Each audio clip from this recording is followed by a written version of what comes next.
Hello and welcome to the 2021 IMMAF Senior and Junior World Cup live from Prague. I'm in Midhat at Cage 2.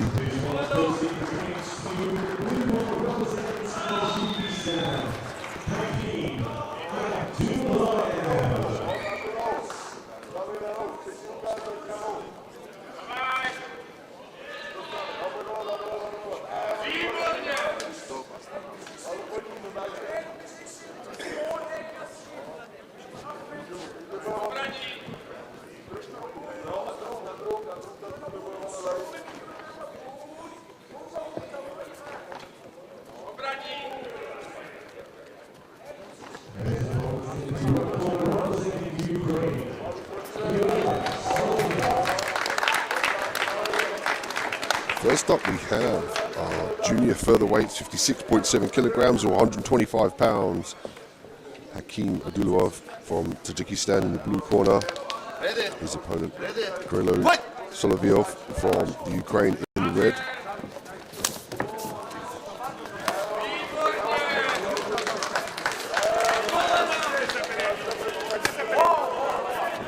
Looking for the kicks early on.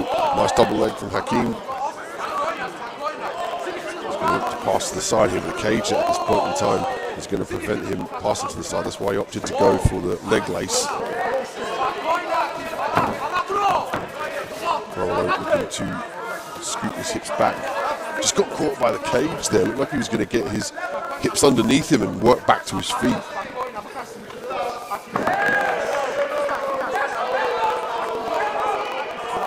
Hakeem now looking to walk up the body and obtain a guard pass here. He needs to pull his opponent away from the cage, however. He also needs to start thinking about putting his bicep in the face of his opponent. Nice back take here from Hakeem early on, flattens him out.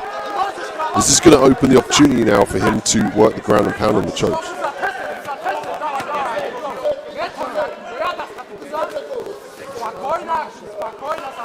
Hakeem from Tajikistan now in the back, and we've seen the fighters from Tajikistan really start to evolve throughout the IMMAF platform, both technically and psychologically as well. They do a great job of performing under these big lights as well, as we're seeing here from Hakeem. It's one of the up and coming nations, Tajikistan.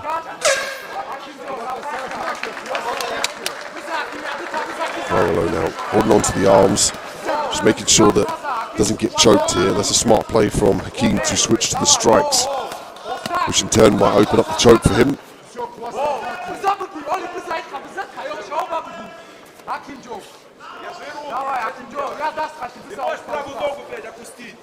Body lock now.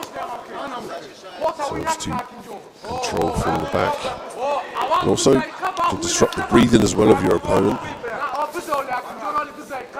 Take its toll as the round goes on, if it goes that far, with regards to cardio and recovery rate.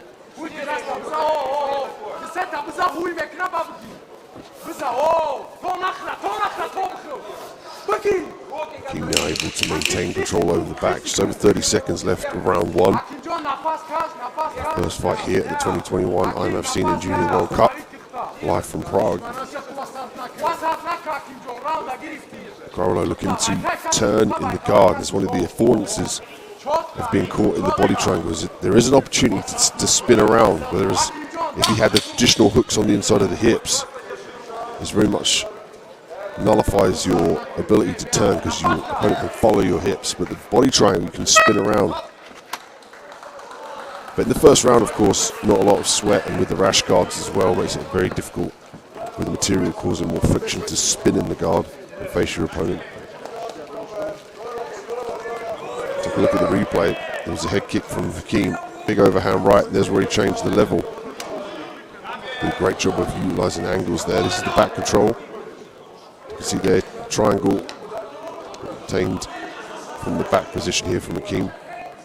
Did a good job of slamming these punches in as well. Very fast left hands from Hakeem.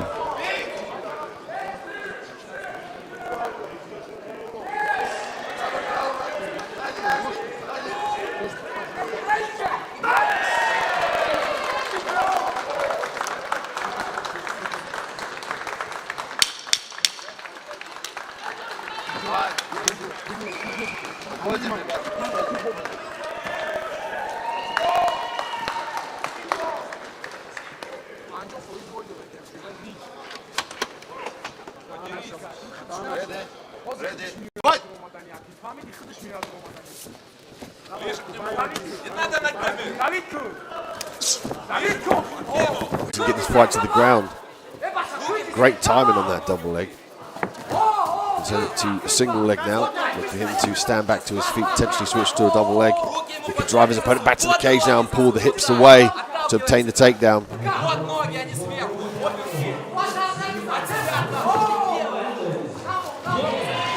Hakeem could also run his legs underneath him and lift his opponent, and as he takes him down, maneuver into side control as well. If he can get his hips underneath and his shoulder in the abdomen of his opponent, he can lift him to the sky.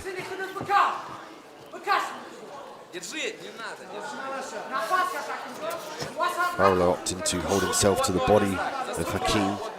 Makes it a little bit more difficult for Hakeem to maneuver around, but it still certainly attaches your opponent to you. You know, you want to detach from them, you want to push the head, you want to work the underhooks and gain some sort of separation or control. When you hold on to your opponent, you essentially hold them onto you. It makes it a little bit more difficult for Hakeem to maneuver around, but as you're seeing here, he's working around to side control. He's got to stay nice and heavy with that left shoulder.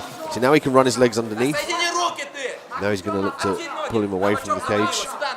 He has to be patient here as well. He has to try and promote some sort of angle as well, and sense when the arms detach from Crivolo to enable him to start to pull his opponent away from the cage and work into a more dominant position.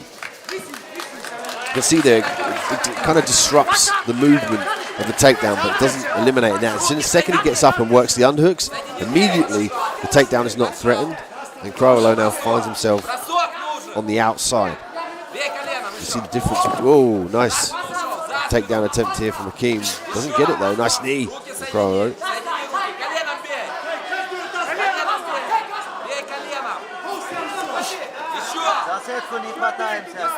Crivolo now looking to utilize some damage, get a little warning for holding the fence there.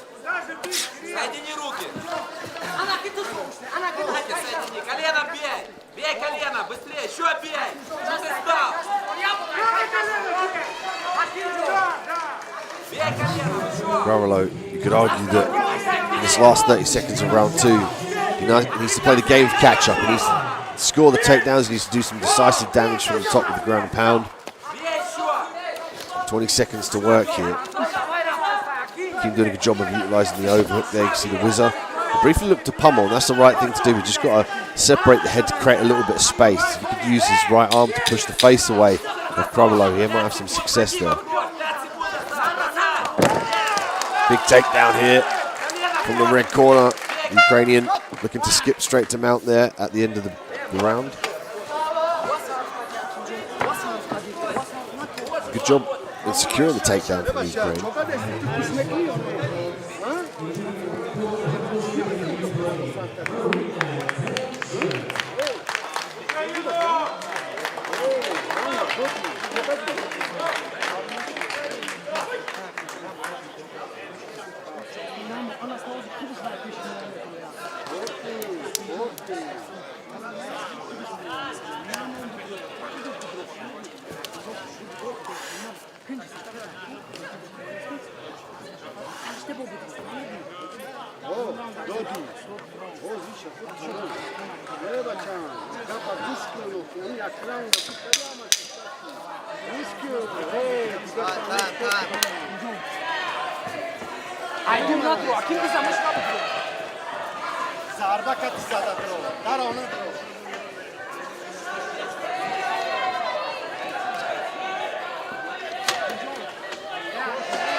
Good set for the third and final round between this clash.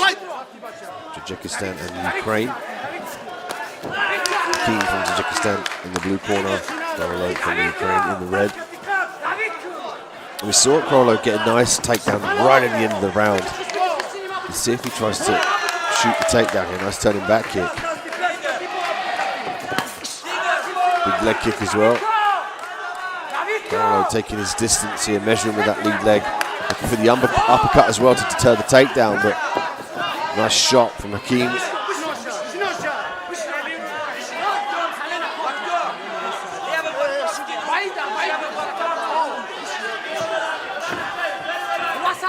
looking to set the head down with Crowell.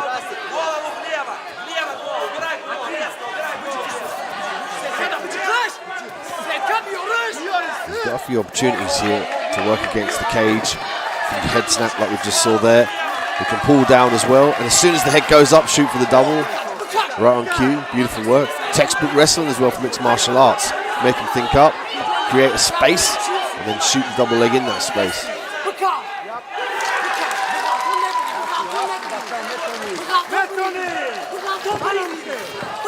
Now securing the takedown.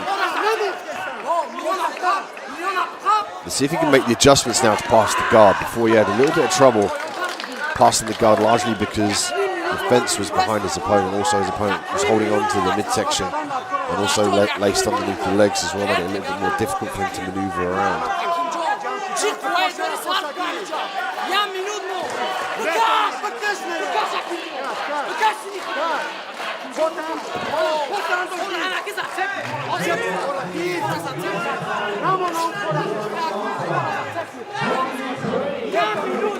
He's got to start to think about pulling these hits away from the cage, really try and get some space between his opponent and the cage. He can drag and circle around to his left. Might get a little bit of space. It's going to be difficult for him to complete the takedown with Crowell holding on to the midsection like that, especially with the back against the cage.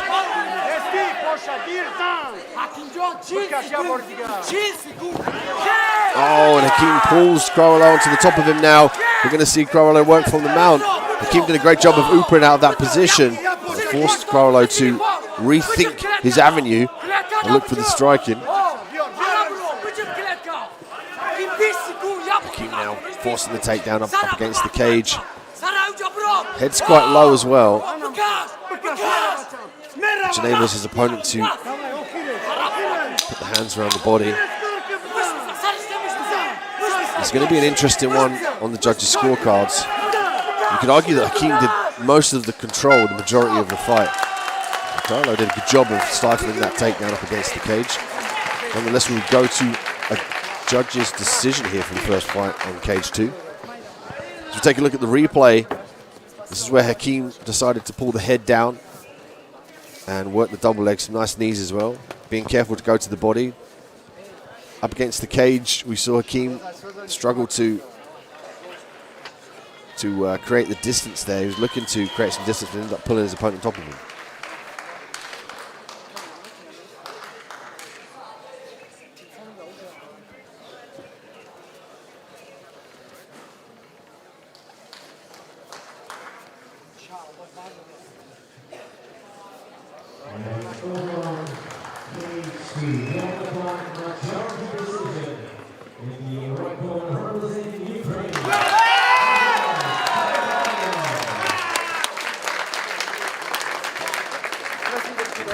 Another example of when not to leave the fight to the judges. But Crowell will move on. Ukraine moving on in this competition in the junior flyweight division.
Men's junior flyweights here, 56.7 kilograms or 125 pounds.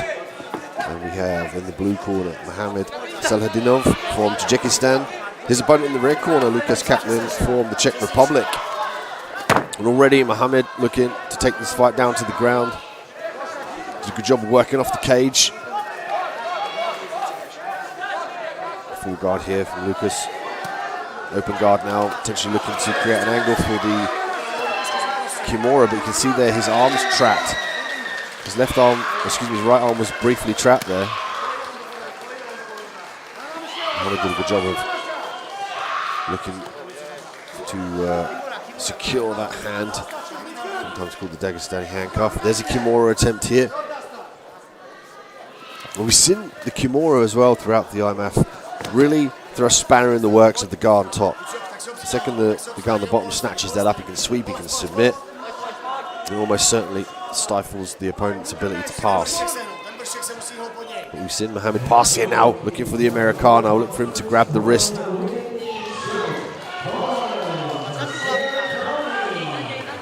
Lucas using the legs to lever his opponent off him. Back to his knees for the single leg here. Big sprawl from Mohamed, working the hips backwards, going to look to pass the arm, take the back. He looked to put the hooks in here, but with the cage behind Lucas, it's going to be difficult to pull him backward and obtain back control.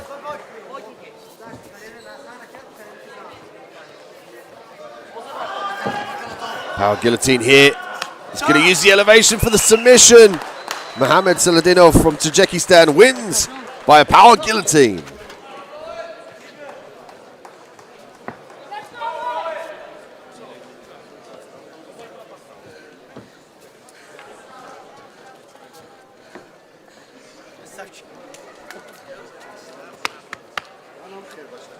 Excellent configuration there. Funnel the hand through nicely, didn't control the body. We call it the power guillotine because you don't have control of the body. Funneled his arm through. And he kind of got the rear naked choke position, and I like the way he added the angle as well for the tap.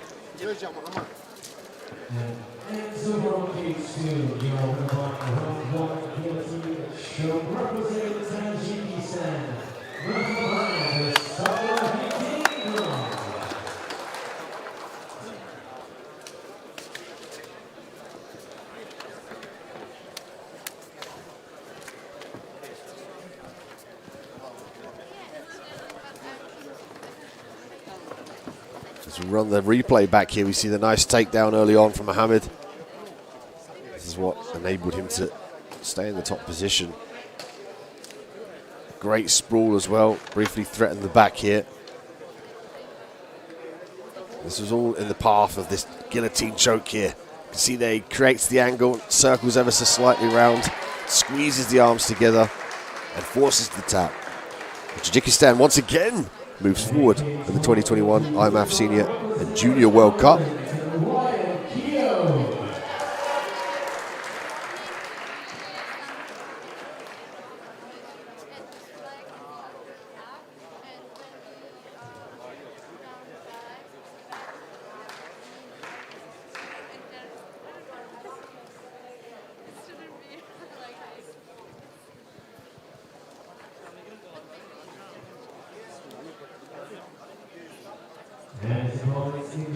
Representing Czech Republic, Bude.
move on now to junior bantamweights. One of the featured fights at the juniors. Otabek Rajabov from Tajikistan in the blue corner. His opponent, Mikael Akapen from Iceland. Of course, Mikael with Gunnar Nelson in his corner. Otabek Rajabov, though, a 2021 Junior European Open champion. He's going to have his work cut out with Mikael, though. Mikael is excellent in the clinch, great double legs. Excellent ground and pound as well, as we've seen from his previous fights.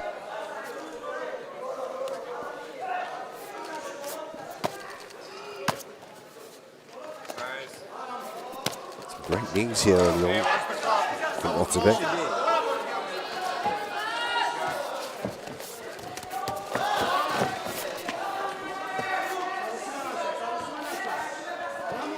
Akapen just looking to work his way down to the legs here. Could be looking for that outside trip potentially. But Rajabov did a great job of controlling the wrist and the left arm of Mikael. Prevents him dropping down and controlling the leg for the ankle pick. Beautiful takedown. Beautiful hip throw. Going Haragoshi on that one, stepping all the way through. Using the leverage to land on the top position now. And again, we see Tajikistan really start to elevate themselves, quite literally, through the competition. Straight to the back, both hooks in. And Akapen now is going to have to start to think about turning into his opponent. It's going to be a little bit easier, actually, because Otabek has crossed his feet. It's like a guard position there. It's going to allow Mikael to literally spin around and face his opponent. Mikael did a good job of fighting the hooks, try and maintain that top position. There was a leg lock available there, but he decided to let this one go back to the feet. Nice knee from Otabek.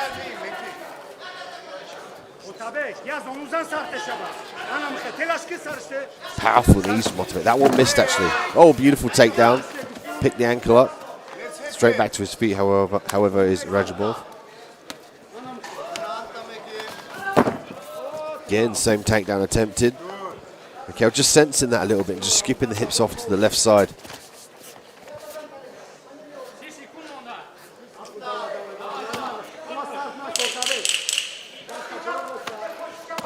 "25 seconds left in round one."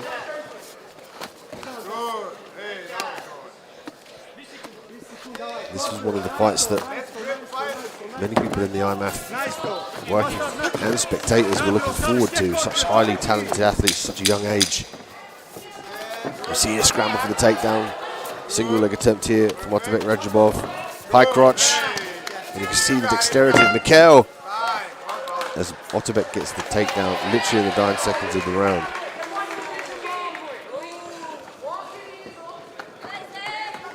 Great opening round here as we look at the replays. Mikael driving Otabek back, nice knee as well to the midsection from Otabek.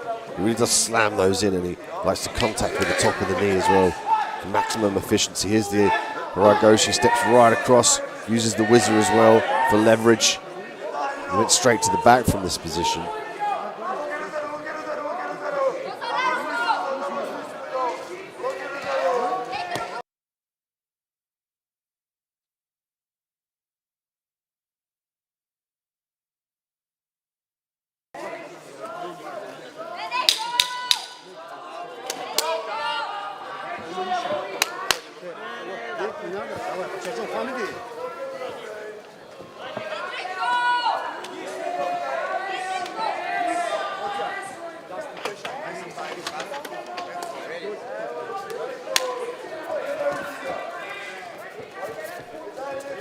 As we commence with round two, 3 minutes on the clock. Otabek in the blue corner, Mikael in the red.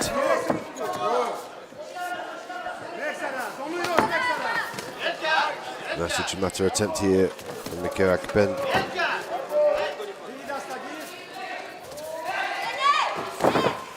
Nice counter again from Otabek, but that's the same takedown he's used as the counter. It must be something that's in his arsenal that he does very well usually in training, but Mikael has consolidated that information now and sees that coming, and he skips his weight to the left away from the takedown, so he's basically trying to move his hips from a less deeper position to eliminate the ability to take him down.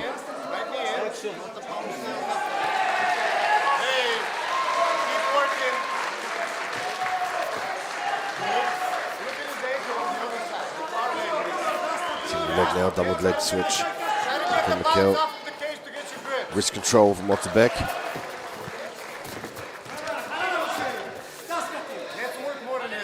Otterbeck really just trying to pin that left hand of Mikkel to prevent him reaching down for the legs.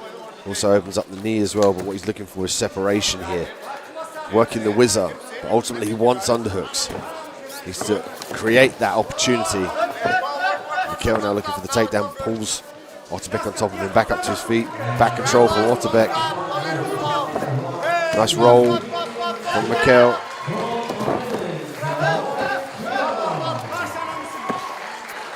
Akipen now with his back taken, both hooks in. Otterbeck looking to get underneath the chin. Will we see a submission finish here from Tajikistan against the very tough fighter from Iceland? He's going to squeeze here. He's just across the chin. He's just going to try and get it underneath the neck. You can see from the punches there that Akipen not too worried about the tightness of the choke. Otherwise, he would be defending his arm. You know, they pull down two on one arm. You can see from this position, he's right underneath the chin, but now it becomes more problematic as he flattens him out. Otterbeck Rajabov looking for the submission finish. He's got 35 seconds to work and he finishes it. Otterbeck Rajabov finishes the Icelandic standout Michael Akipen. What an impressive win from Rajabov.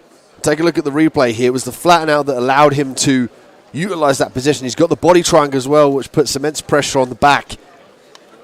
There was no way out for Michael Akipen from Iceland. And Otterbeck Rajabov moves forward.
Junior bantamweights here again.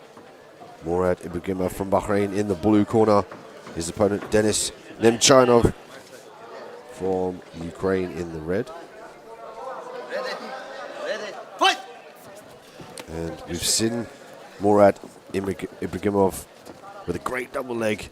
Finished his last fight, the head and arm triangle as well. Very, very tight submission. Does a great job of positioning himself in the perfect position as he passes to secure the arm, and then he passes off to the side and squeezes. He's got some nice boxing as well here, so Nemchanov is going to have his work cut out. He's got to utilize footwork, lots of head movement as well. And then try and capitalize when Morad Ibragimov misses. Nice catch of the kick here. Scramble. That's what Nimchanov needs to do. Just to think about capitalizing on the mistakes, counters as well. Ending up in the top position if he goes to the floor.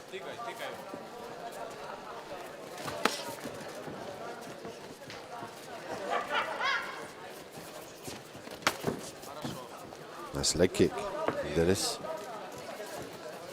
He's doing the right thing. You can see here from his demeanor. He's got in and out footwork.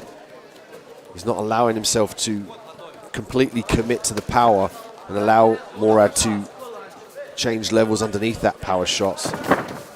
Nice shot there. Look at that. Such a penetrating shot. He didn't even need to set it up with the punches. So fast and explosive on his feet. And what he does is he attacks from an angle. He comes forward and ever so slightly to his left. Makes it very difficult for the opponent to sprawl backwards.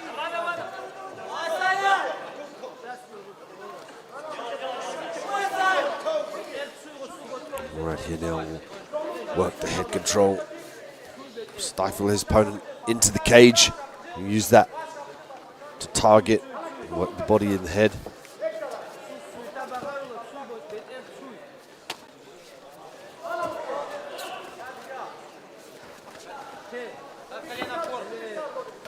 Referee looking on here. Ibragimov staying nice and busy, which says to me that he wants to stay here. The referee asking for more action. So Ibragimov now has to start thinking about passing the guard, being more active with the ground and pound. It's a prompt as well for Nimchanov to hold on to Morad. He's looking for the armbar here. He's got it deep. He's just got to hyperextend the arm. So what he's got to do is try and hyperextend his body out, getting the armbar. This will be a crazy finish. Morad slamming out that position. Nimchanov now looking to get back to his feet. Careful about the strikes as he stands up. Double leg here from Morad. Nimchanov threatening the guillotine. 10 seconds left in the round.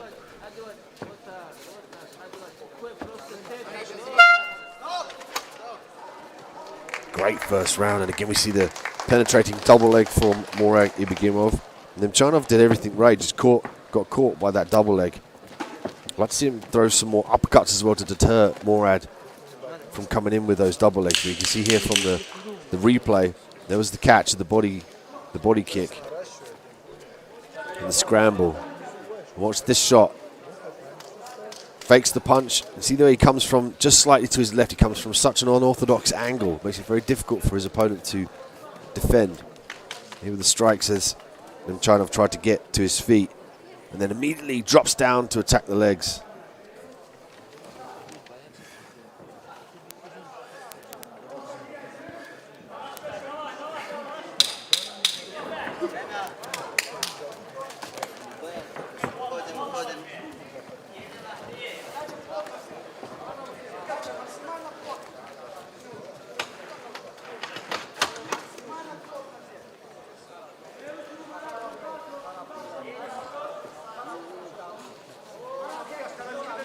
Adjustment here of the shorts before we get underway.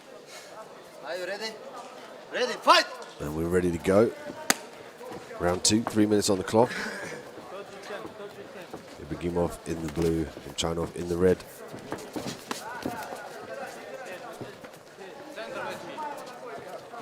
Nimchanov has to be more elusive here now. Oh, nice.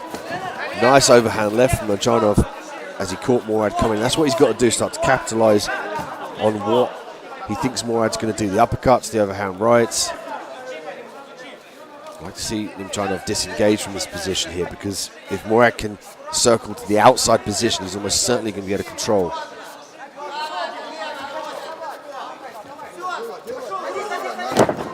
Beautiful switch here from Morad, lacing the leg. And they're looking to sacrifice throw now in the top position. Nimchanov trying to kick off the cage. Warning for the back of the head there.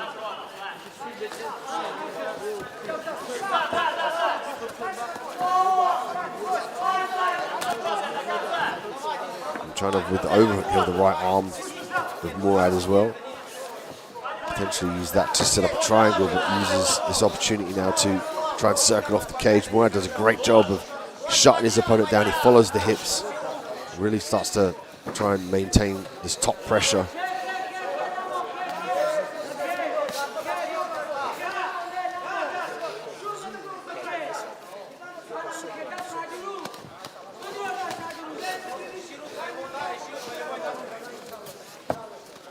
Referee looking on here. Could ask for a little bit more action, so Murad has to start thinking about passing the guard, utilising more ground and pound.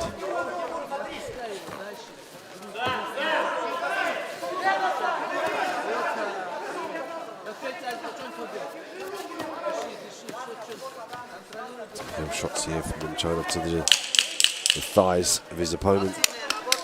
Just try and soften him up if this fight does go back to the feet, or indeed to the third round. Just trying to soften those legs up to limit the power and the explosiveness of Murad.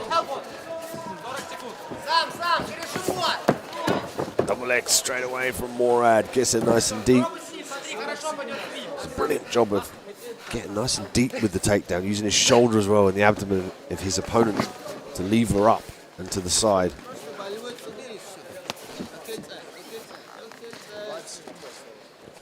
Работаем активнее. Затылок аккуратно, красный.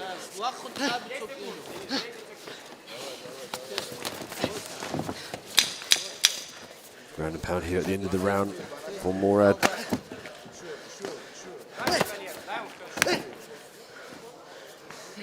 Stop!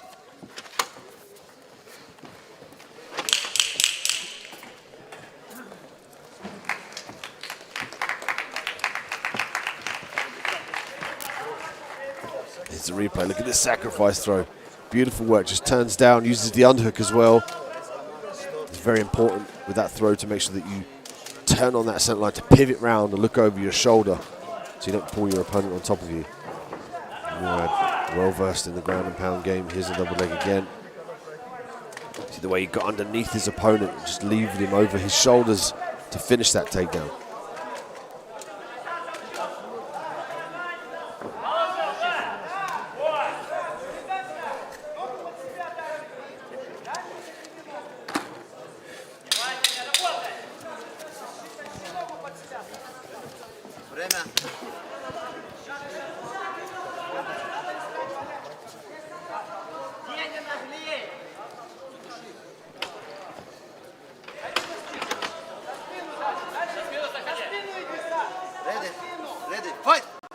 Third and final round here between these two bantamweights.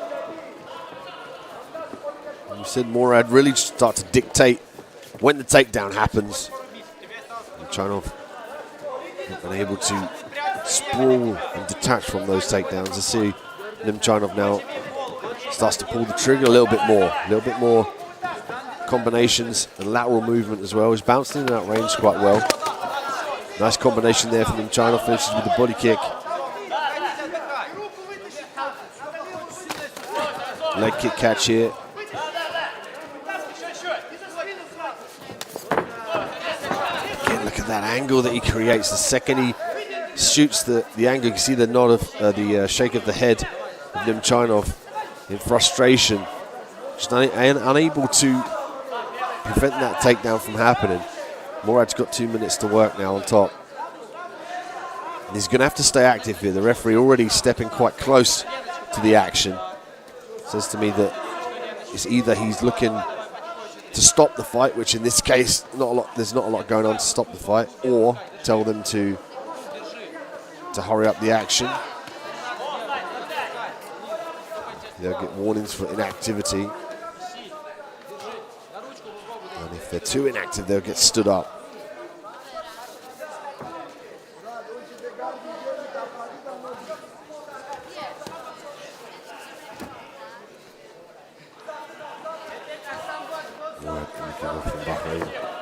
Now looking to further control his opponent from the top position.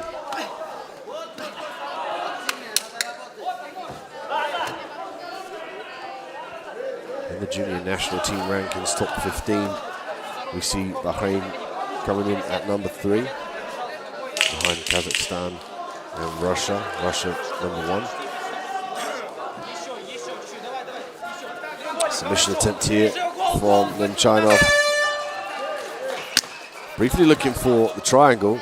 Did a good job of threatening that, and that allowed him to stand up. And again, there's the beautiful double leg we see from Murad.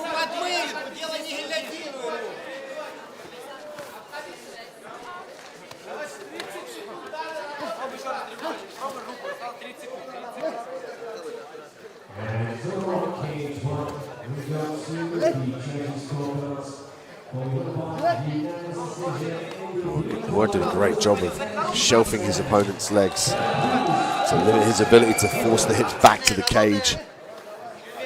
Inactivity warning here from the referee. Last 10 seconds of the round, armbar attempt from Nemchinov. Big double leg from Murad again. Gets the aerial slams, going to run it across the takedown. A la Matt Hughes back in the day. Great finish to an exciting fight here. As we look at the replay, there was the left hand and the body kick that connected from Nemchinov. This is what we saw in the majority of the fight. The ground and pound here, the dominant top position, the ability to stay out of the submissions as well. Then look at this beautiful double leg. He shoots him at a precarious angle. Really takes his opponent off guard and establishes the takedown. Look at this big aerial slam. Runs the cage. Gets a beautiful slam in the corner at the end of the round.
Junior welterweights here, 77.1 kilograms or 175 pounds, excuse me, 170 pounds.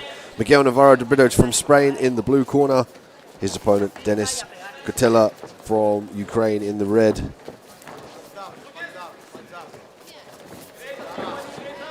Brito has great head movement, nice in and out footwork as well.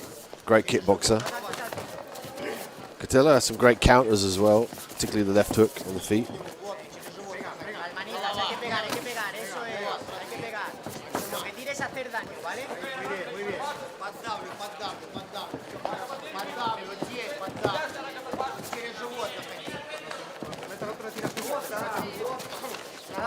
Now looking for that overhand right. He's got to set that up with combinations. He's got to gauge the distance first here. Nice uppercut.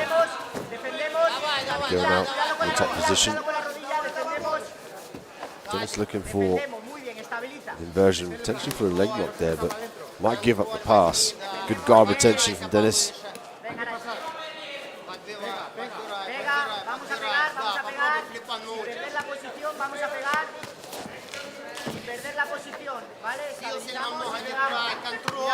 More attempt here from Dennis. Tries to let that one go in favour of some strikes off of his back. For the angle for the armbar here. Miguel doing a good job of sensing that. Making sure that his hips were square with his opponent, not to give him the angle. There's a sit-up sweep. Might return, give his back, rolls. Stuffs the head, guard retention again. Triangle attempt here, potentially. Just got to free that leg that's in between him. Oh, a knee bar here. Of course, the strikes are being opened up in mixed martial arts when you attack the leg.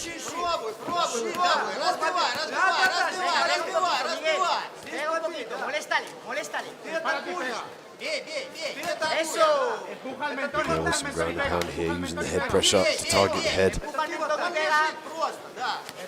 See there, put the top of the head underneath his opponent's chin. Makes it a little bit difficult for your opponent to switch for this. Submissions. Back to the leg lock here for Dennis. Dennis with some great dexterity with his legs, very flexible. He still has power at that range of motion as well. He often gets his legs in between him and his opponent, as they're still able to maneuver them around with power.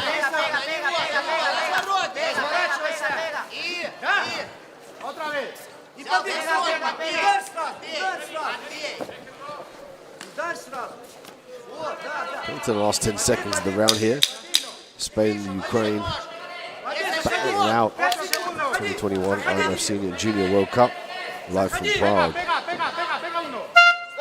Dennis again looking for the armbar, potentially a sweep right there at the end of the round. Muy bien, Miguel, tío. Muy bien, muy bien. Toma, dale aire, siéntate, vamos, siéntate. Los bracitos aquí. Venga, bebe agua. Muy bien, tío. ¿Has visto cómo no te va a cazar? No te va a Look at cazar. the replay here, see some in and out footwork. And the clinch that ensued here. His knee from Spain, it didn't quite connect. It was the roll for the knee bar. You can see immediately aborts that in favour of protecting his face from the strikes. Miguel did a great job of using the strikes to nullify the submission attempt on the leg.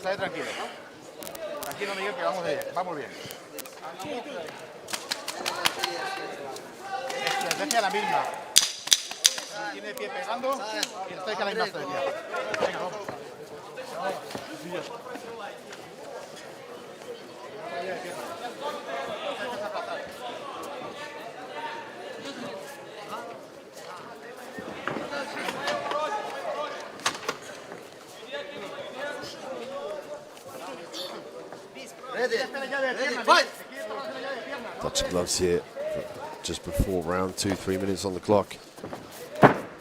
Clash between Spain and the Ukraine. Miguel in the blue corner, Dennis in the red.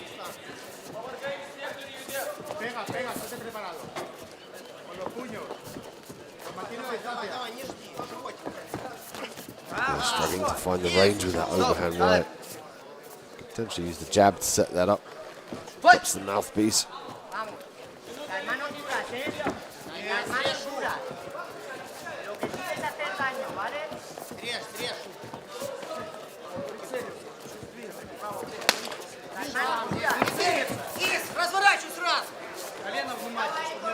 Clinch here against the cage, nice knee from Dennis.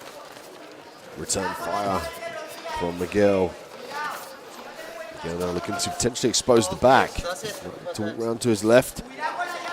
Suplex from this position here. Roll attempt from Dennis. Miguel doing a great adjustment there of sprawling the hips down to nullify the roll. Takedown by Miguel, still retaining the back here. He's got to get both the hooks in for optimal control.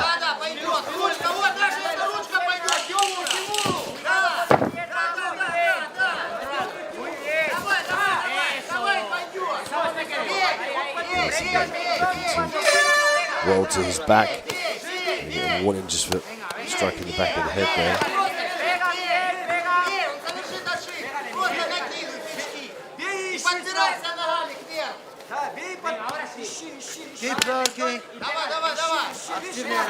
Referee looking on again. Athletes have to stay very active in this position. Be working to pass the guard or working some decisive ground and pound, otherwise they risk stand up. Rubber guard here from Dennis. Interesting to see the rubber guard in mixed martial arts as well.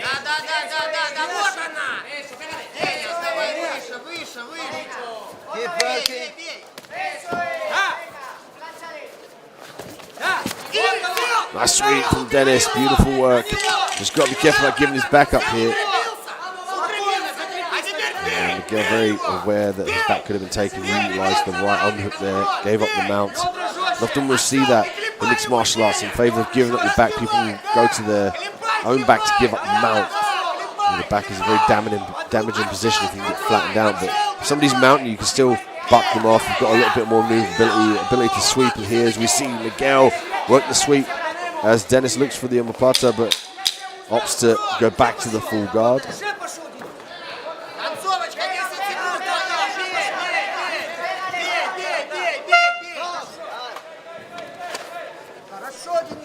Great transitions and some sweeps in that round as well. Back and forth action here as we took a look at the replay. We see Miguel charge in. Here was that lovely sweep, hip bump sweep. Ultimately led to Dennis working the mount. And there was the return as well from Miguel, sweeping back to his position on top. Be interesting to see how the judges score that one.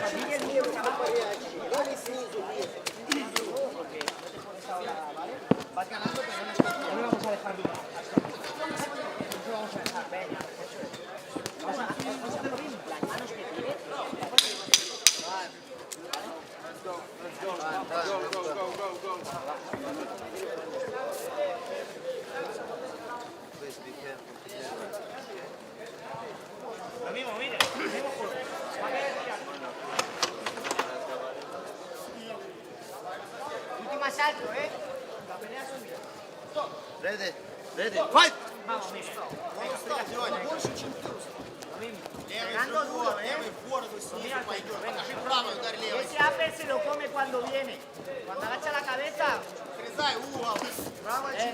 To round 3 now. Nice shot from Dennis. Uchimata attempt here.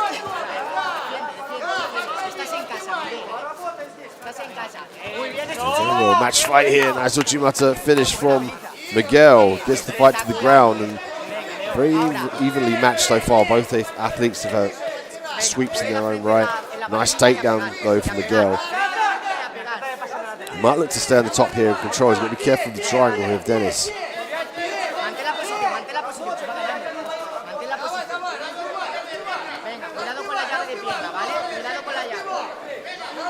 We're seeing Miguel in the top position.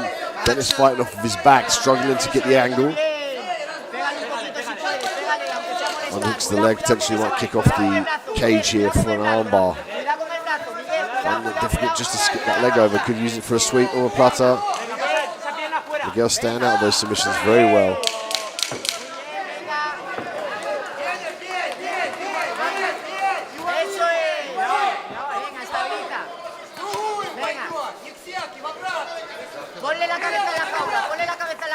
There's a sit-up sweep attempt here. Gives the top half guard away though. Does Dennis. Miguel doing a great job of staying in the top position, controlling as well. Such an affordable skill. It's earned on the mats, earned wrestling, earned in the IMMAF cage to stay on top and control your opponent. And stifle their ability to submit you or get back to their feet.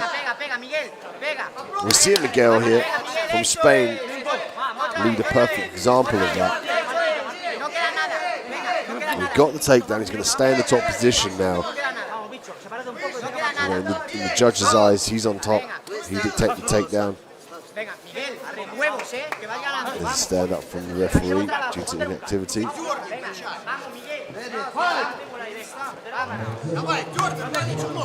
Just over 40 seconds left of round 3 here between Spain and Ukraine.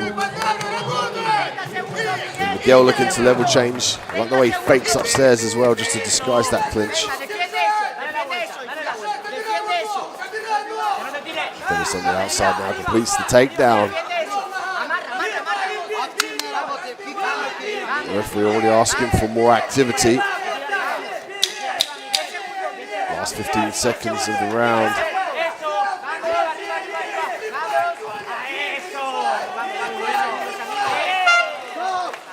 Miguel did a good job of switching again to the outside position, finishing nice and strong. An interesting fight. Both athletes had success. And you've got to wonder whether the judges will lean towards Spain or not. But nonetheless, we will go to a judge's scorecard for the decision, and who moves on in the junior welterweight division.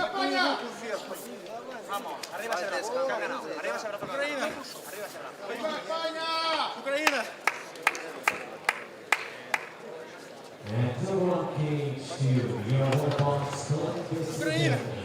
In the right corner representing Ukraine.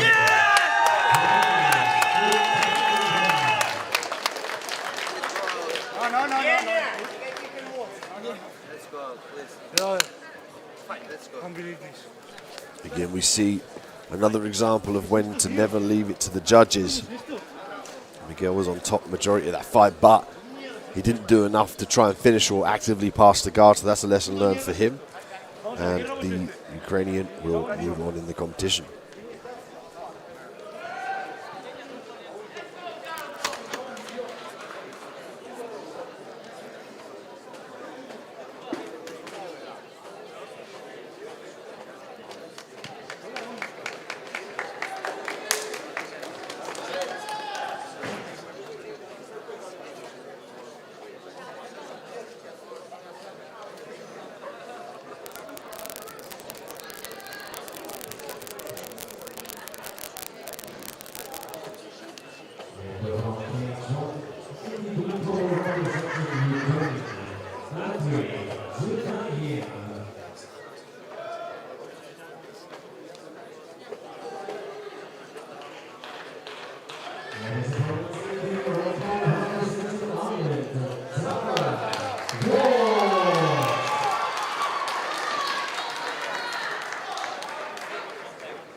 And we welcome Kosovo into the IMMAF cage for the first time.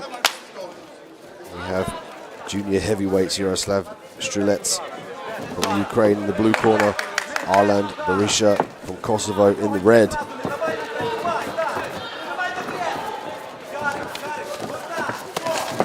Again, IMMAF's debut with Kosovo, the MMA Federation also on the brink of confirming government recognition. Already a member of the National Olympic Committee. Strelets now working for this single leg. Turn into the high crotch, gets the takedown.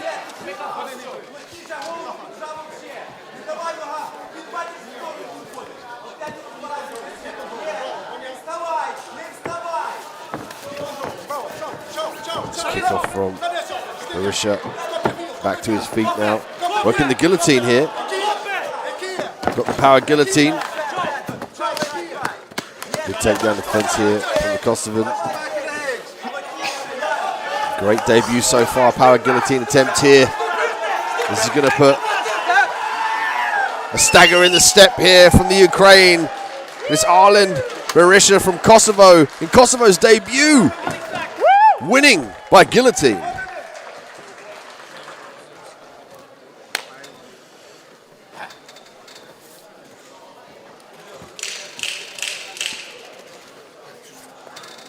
What a statement from Kosovo in their nation's IMMAF debut, finishing with a first round submission via guillotine choke.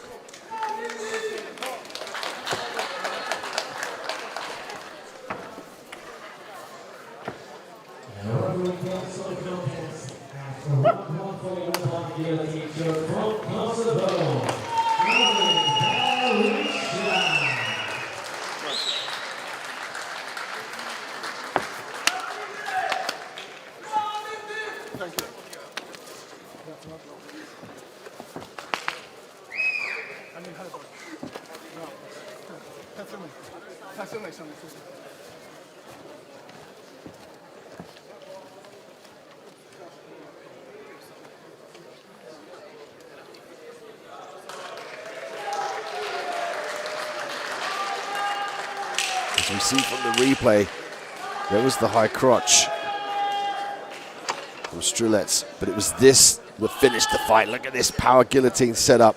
He had to release it momentarily there in favor of getting back to his feet. But he re-established the position here, kind of like a rear naked choke position.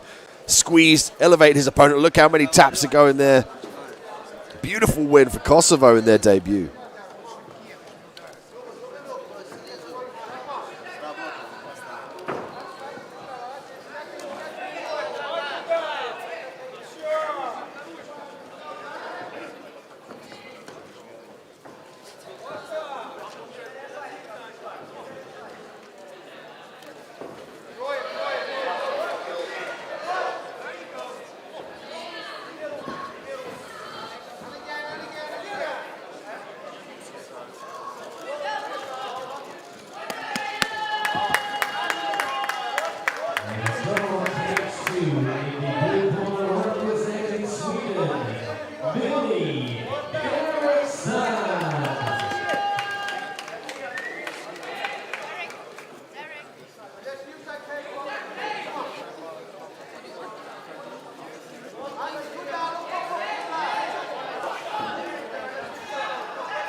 We move now on to the women's flyweights, 56.7 kilograms or 125 pounds. Millie Eriksson from Sweden in the blue corner. Her opponent finished Yasmin Leinweber from Germany in the red corner.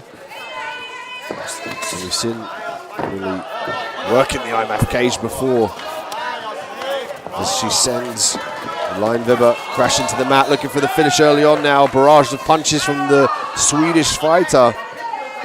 And Millie, a vet of the IMMAF cage, been in here many, many times. Felt the lights, felt the pressure.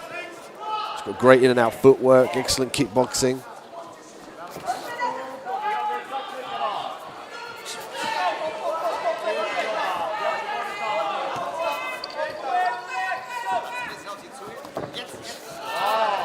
Nice left hand from Millie. She's really starting to find her range here now.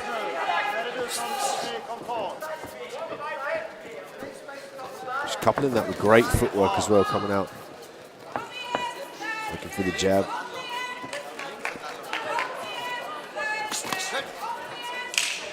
She's using a lot more fakes and feigns as well in her stand-up game. She's been working on that in the gym to really keep her opponents guessing. She's also been working on not coming straight forward, trying to work angles as well. As you can see there, she circles off to the side. It's really starting to work for her. Now she's starting to implement more footwork and setups with the fakes and feints to her striking. She's landing a lot more clean. Nice left hook again from Millie. Weber has to pull the trigger here. She needs to start thinking about firing off these combinations, trying to get off first before Millie can get off.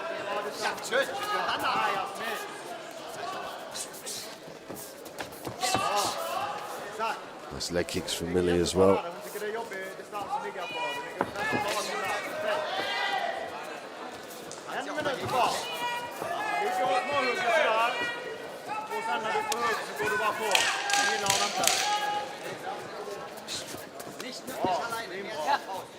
Really controlling the center of the cage.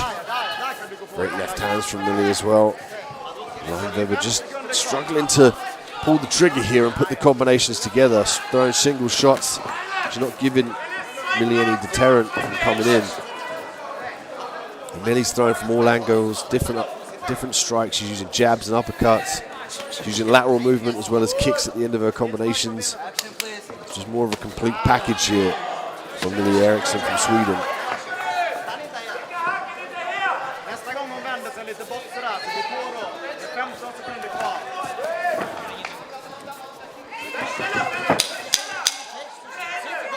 Millie Eriksson putting on a striking clinic here.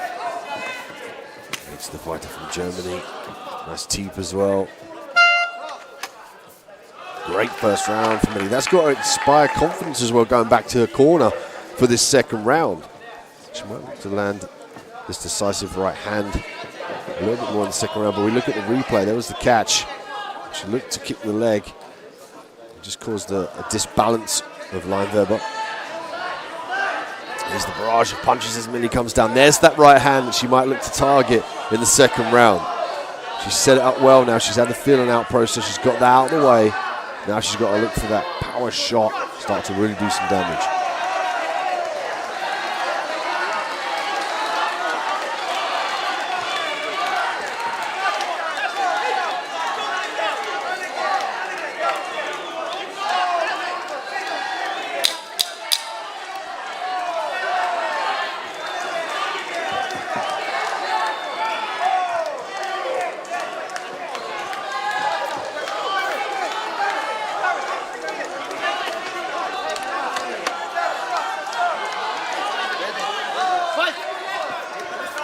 Round two, Millie Eriksson from Sweden, finish Yasmin, Weber from Germany, and in the blue, finish in the red.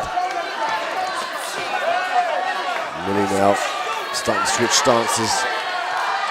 Look for her to open up a little bit more with these power shots as well. There's the left hook. Again with the left hook, led by the uppercut in that instance. Double jab from Millie Eriksson. Weber still throwing those singular shots. She's got to start to throw the combinations, tie the punches and the kicks together. Even fake level changes as well. Millie's so comfortable on the feet here. She's got nothing to worry about in regards to takedowns. So she's able just to bounce around there, stay a little bit higher than normal. So there would be the ample opportunity for Weber to change levels and just even work for a takedown, you know, as the punches go over your head. change levels, shoot that double leg. Even threatening it's going to help her and further deter Millie from throwing so many strikes.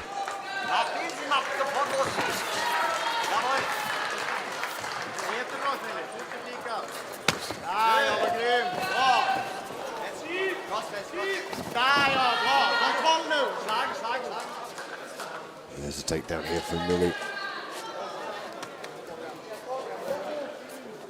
In the top position now. She's doing so well on the feet. It's interesting for her to stay in this position. She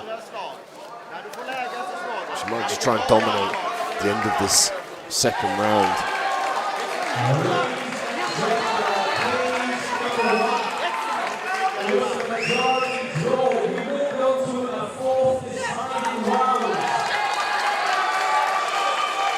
Half guard in the top position. She's got to try and get that left leg out of the half guard of her opponent to get to a more dominant position where she could do more power damage and more availability for submissions.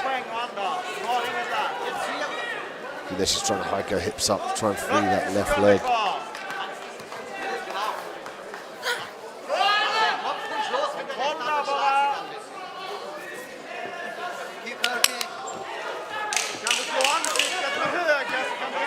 Body shots here, multiple body shots.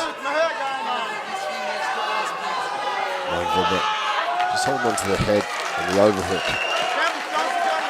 Not really offering any affordance to try and escape back to full guard or to sweep or even try and set up a submission. Nice hammer fist from Millie. Millie's showing that she's dominant on the feet and the ground as well. That might be a confidence thing on her part, just to further to serve to break her opponent down. As we take a look at the replay. There's the jab, double jab. That one connects. Sends the head snapping back to Leinweber. There was Millie with the takedown up against the cage. It's a good job of pulling the hips forward, walking. Outside trip as well, just to secure the deal. And here's where she stayed on top, working the body shots.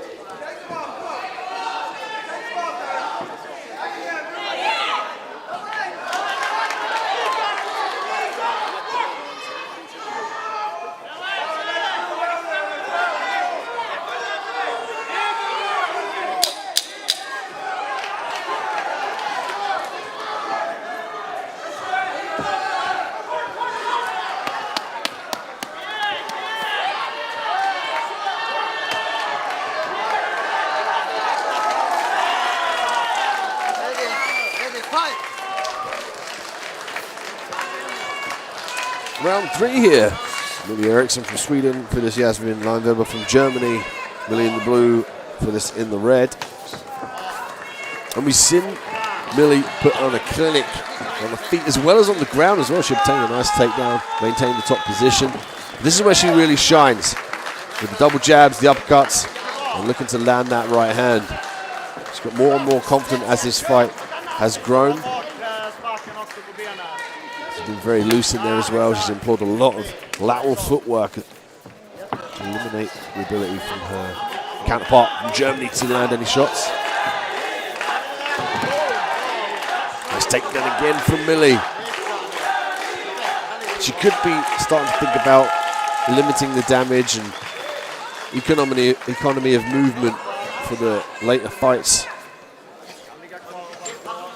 And the semi-finalists are still looking to win, but they've got to think about potentially the next 2 fights for them and then fighting for gold. So they've got to conserve their energy, have to limit injuries as well as muscle soreness and fatigue the next day. Very, very tough for competition to be able to fight over multiple days.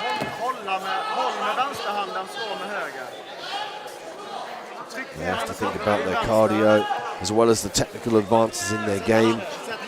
Couple that with the psychological aspects as well as the travel if they've travelled from a distance. It really does take a toll on an athlete and starts to build the best, most elite amateur athletes ready for the pro ranks. It really is the world stage, the proving ground here at the IMMAF Senior and Junior World Cup 2021.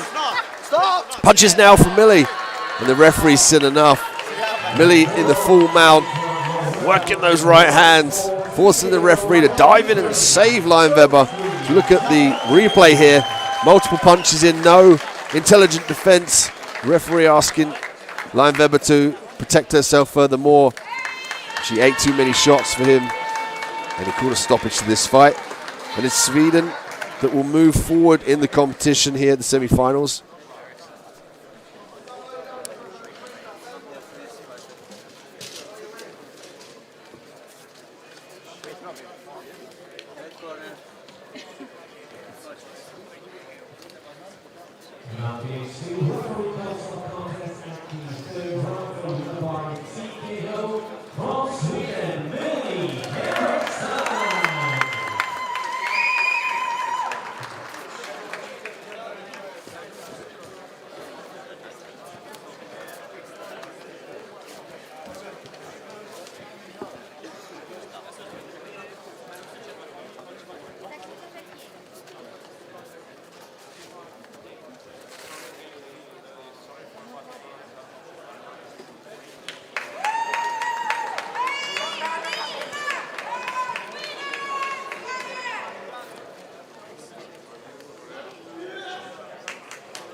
Please welcome to the stage the kings in the blue corner representing Sweden, Nina Praze.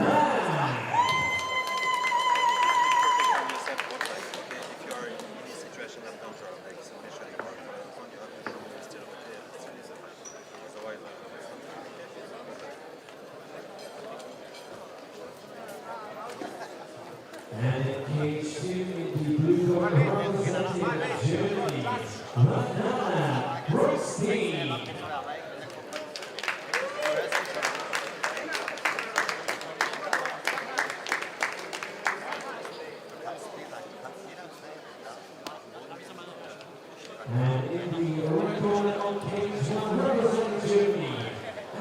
Women's flyweights here, 56.7 kilograms or 125 pounds.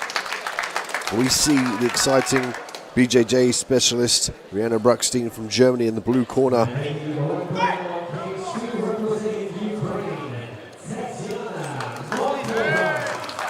her opponent in the red corner, Tatiana Makova. Makova from the Ukraine. And we've seen Rihanna Bruckstein with her impressive BJJ, finished her last fight via V-lock from the scaffold, a very rare submission in mixed martial arts. Straight away with the head kicks, heavy punches as well. Makova looking for the takedown. Gonna have to accept the half guard here, potentially get back to her feet.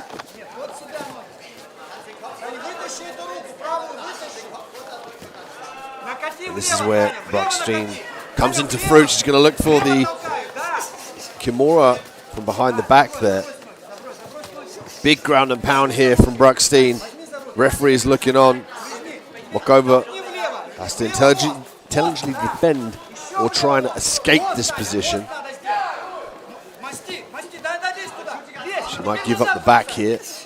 Back to the mount. Bruckstein hammering those punches in from the top position. Full mount for Bruckstein.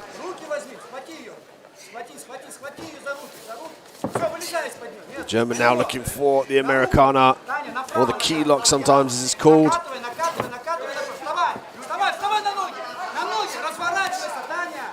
But a testament to Makova's submission defense. A good job of turning in towards and saving the arm to prevent that Americana. Heavy punches down the center now. This one is close to being stopped here. Markova doing a good job of turning though. He might give up her back. Potentially the armbar as well. She can end up on top. This would be an excellent transition for the Ukraine. She's got to be careful about staying out of submissions off the back here, particularly the triangle, as one of her arms is dived in deep. There's the triangle set up here from Bruckstein. The German looking to secure the triangle, pulling down on the foot. Figure 4 now, she's going to turn the angle. She might look to pass the arm across and squeeze armbar as well. And the Americana attempt. She's triaging these submissions together from the triangle. Markova now in trouble, goes down to the knees. This looks very tight. Bruckstein squeezing, there's the tap. The referee didn't see it ever so briefly, but Rihanna Bruckstein again showing her impressive Brazilian Jiu-Jitsu skills in the IMMAF cage, finishing via triangle in round 1.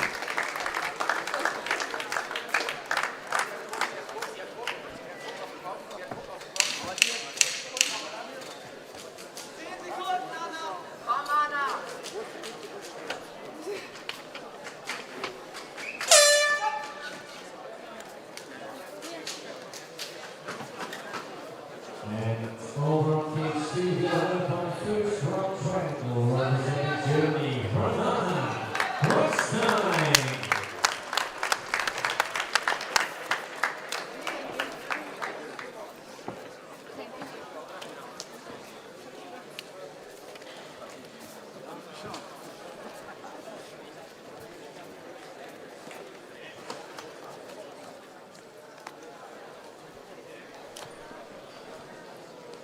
As we look at the replay here, we saw some punches and heavy kicks from Bruckstein. And that prompted the shot from Markova. It was the ground and pound from the mount that really ensued a scramble off here. And it allowed Bruckstein to obtain the back. And then in turn, she worked the triangle in the transition here whilst Markova was trying to escape. You can see here, figure 4 pulling down the foot. There's the squeeze there from Bruckstein. You can see the tap on the back. And the focus on the face of the BJJ specialist from Germany. What an impressive finish via triangle.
Women's bantamweights here. Shauna Bannon from Ireland in the blue corner.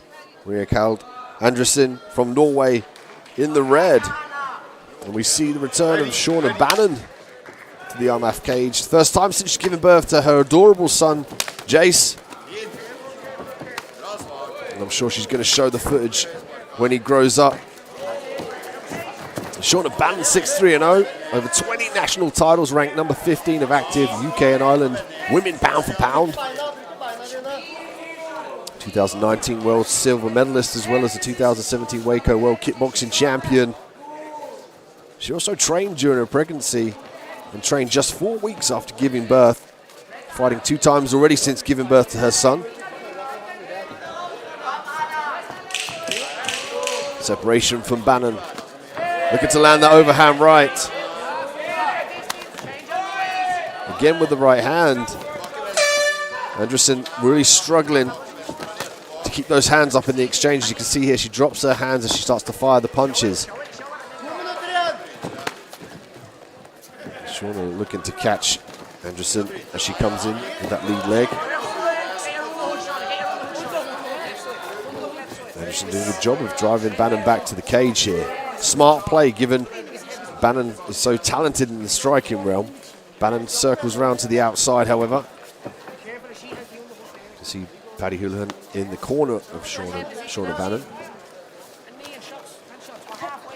Watch your knees. Bannon with some nice head pressure. Circle out here from Maria.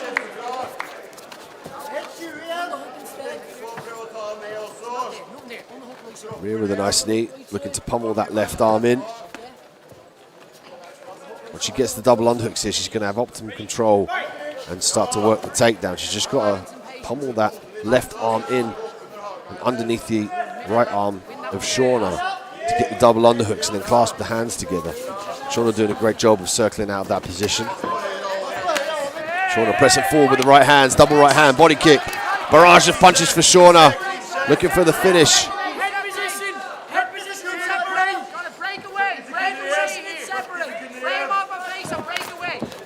Kick on the break here, right hand, body kick again from Shauna. Turning back kick to the midsection. And it's Ireland putting the pressure on Norway.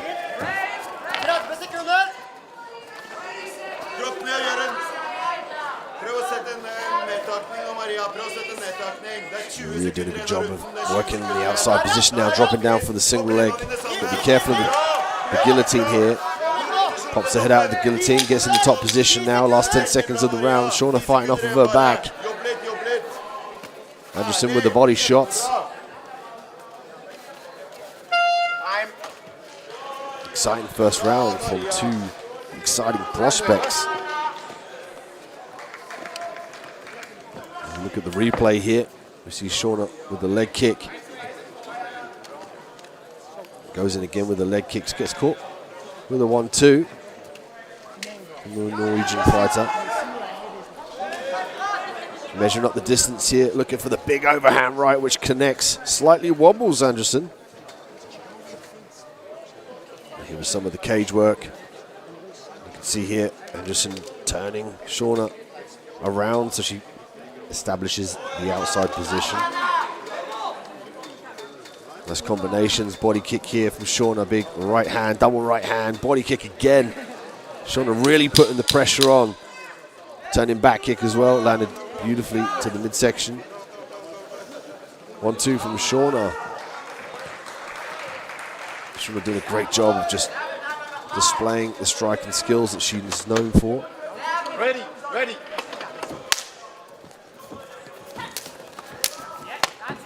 Shauna again looking for the body kick. She's got to be aware of the clinch game here and start to think about separations. You can see here does the perfect job of that.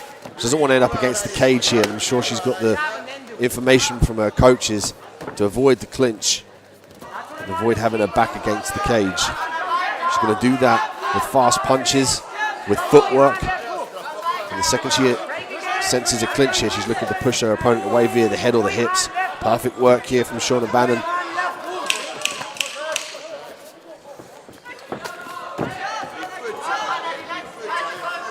Anderson throwing some unorthodox strikes here. Definitely not as clean as Shauna.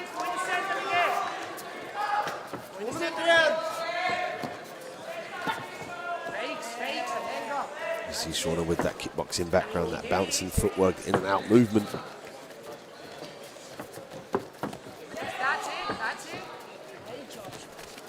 Turning back kick again from Shannon. Just missing on that instance. Right hand here from Maria.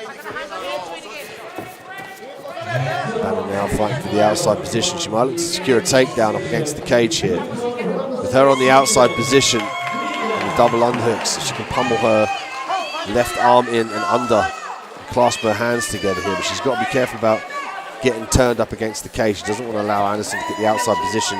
Sensing that, she disengages. Leg kick for Shauna. Turning wheel kick from Shauna, just misses the mark, but she might give up the bottom position here. She's got to start thinking about hip escapes and start to think about going to the full guard here. But sometimes the problem with those crazy techniques, that if you miss, you often give up your back or potentially the takedown. Anderson now looking to establish the top position. She can try and get that leg out and through to side control. She does it. Looking to skip to mount as well. Shauna's got to think about the escapes from this position, the bucks, the hip escapes. She can lever her legs over her opponent's face and pull her down as well, but ultimately she's got a hip escape turn into her opponent with underhooks. She can work to the half guard and then back to the full guard. She can also come up to her knees here and work the single leg. She's got to be careful about giving the back up, however. Shauna Bannon now defending her back. And Anderson looking to establish those hooks. Some nice strikes. Anderson did a good job of maintaining the back position. She did a good job of following Shauna around, keeping her hips square. Trying to trap the arm here at the end of the round. Interesting one to score that. Shauna dominating on the feet. And then Anderson getting that takedown. You can see some of the handiwork of Shauna here. That awesome in and out footwork. She skips in and out, straight into range. Looks for the body shots there. Gets the head caught momentarily. There's the overhand right again. Didn't land as clean that time. Shauna working on the outside here. You can see the turning wheel kick, but she just leaves her leg a little bit too long, and Anderson capitalized on that, caught it, turned it into a takedown, and established the top position.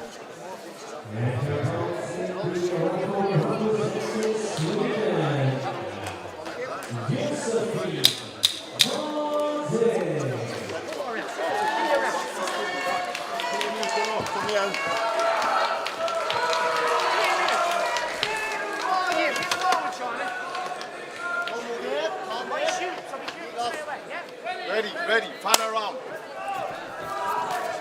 Third and final round, 3 minutes on the clock. Shauna Bannon, Maria Caleb Anderson. Bannon from Ireland, Anderson from Norway. We know the Irish team have merged, just like the rugby, Northern Ireland and the Republic of Ireland now. Oh, nice. Nice turning teep kick there from Shauna Bannon. Skip forward beautifully. She's got to clear the leg here from this position. She's going to fight for the top position now. She's got the neck caught here, so if she does get the takedown, she has to be careful of the submission. Freeze the head.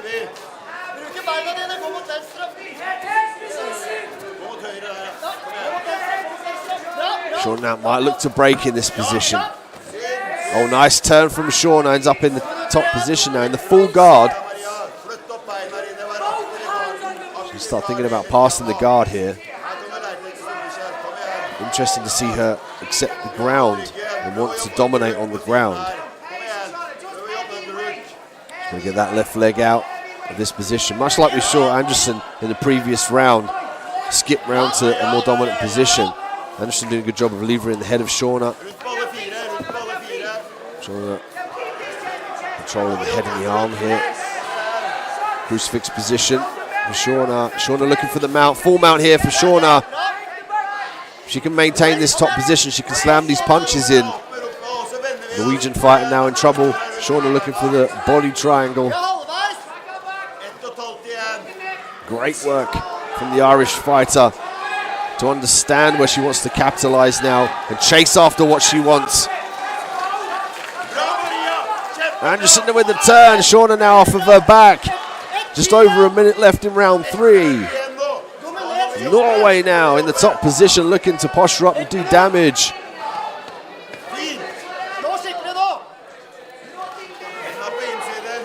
is a very close fight so far. 50 seconds left.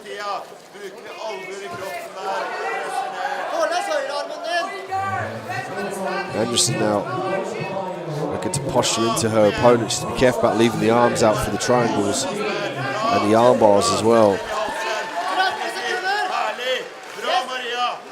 30 seconds left on the clock. Shauna now holding on from the bottom position. Triangle attempt from Shauna. Anderson doing a good job of maneuvering her shoulders back in to the guard. Reverses out as Anderson. Punishing ground and pound now. Shauna looking to kick away.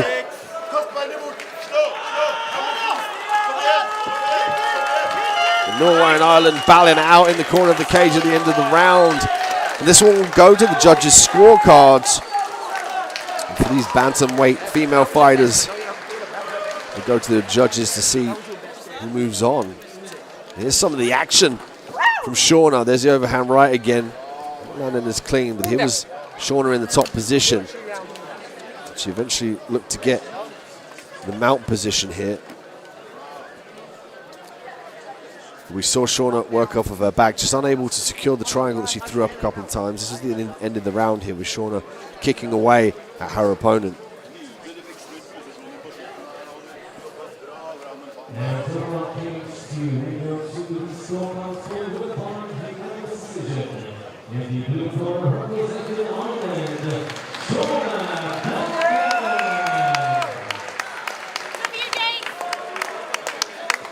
Shauna Bannon from Ireland victorious, and she will move forward here at the IMMAF 2021 Senior and Junior World Cup.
Women's female bantamweights, Kerry-Ann Vernon from Ireland in the blue corner, her opponent Jessica Anderson from Sweden in the red. This one at 61.2 kilograms or 135 pounds.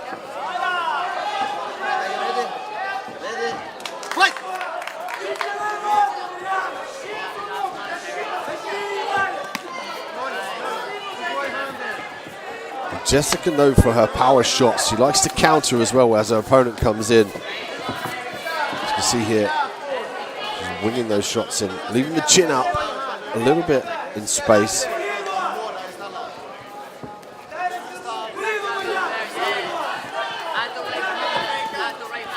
Kerry with a nice jab. Oh, big overhand right here. And Kerry and Vernon from Ireland wins in emphatic fashion via a knockout.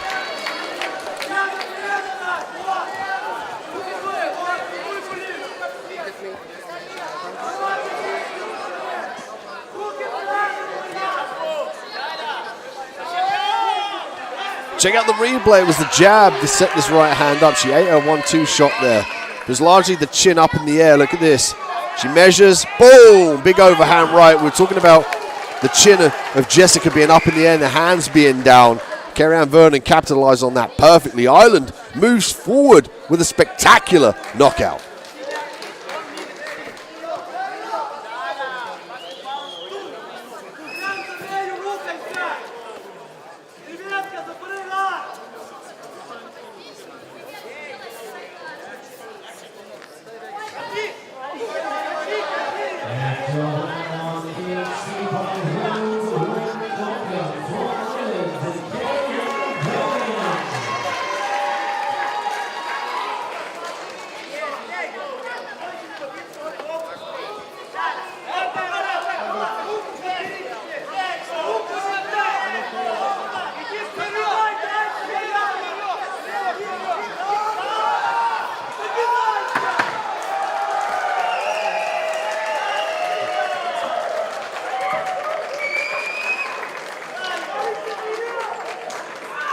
Take a look at the replay again here.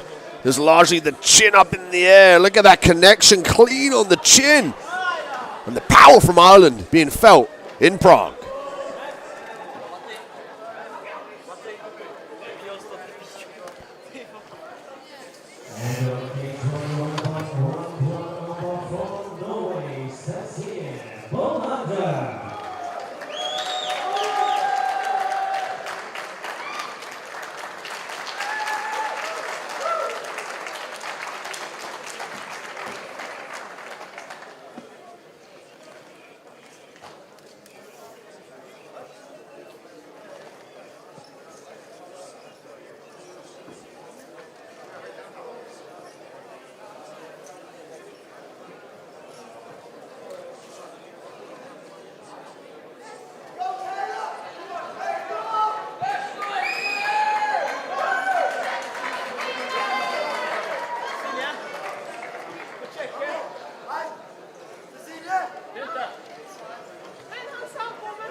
All right, let's go, Tyler. All you now.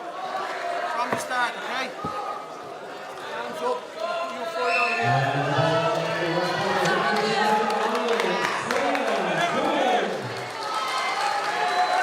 Men's bantamweights now. Abdullah Mubarak from Bahrain in the blue corner. His opponent, Taylor Quinn from Ireland, in the red. Quinn with some great footwork, excellent kickboxing skills as well. Likes to whip those kicks in nice and quick. He's got to be careful about the power of Mubarak. And there's the overhand right connecting just behind the ear. Quinn's got to be careful of these takedown attempts as well. Pummeling well up against the cage is Quinn. Nice turn by Quinn. This is a battle for the outside position as well as the underhooks. Nice knee from Quinn. And again. Good. Watch that now. Come on, remember our elbows together. That's it. Snap it off. And again. Put him on the cage. Watch the takedown. Quinn looking for the takedown there. Mubarak with the double underhooks up against the cage now. Mubarak with the better leverage here with the double underhooks. Might look to turn Quinn off. Loses the grip there. As you can see, difficult for him to maneuver his hand with Quinn pressing that arm up against the cage. Mubarak re-establishes the double underhooks. He could look to try and position himself to the side of Quinn, try and lever him over the leg. Quinn dropping down for a double leg now. Mubarak looking to threaten the guillotine. It's a nice takedown defense, but Quinn gets it. Quinn now potentially looking to set up head and arm triangle. Difficult to finish from the guard, however.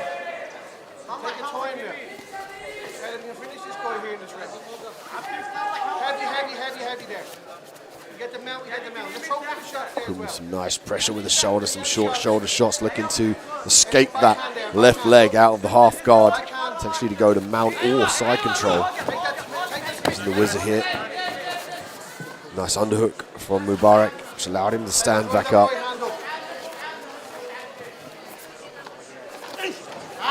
Knee from Quinn. Nice back take from the Irish fighter. Let's see if he can just kick the legs out. If he can kick the back of the legs and drag down to his left side, he can see a takedown here. He's opting to punish the legs a little bit.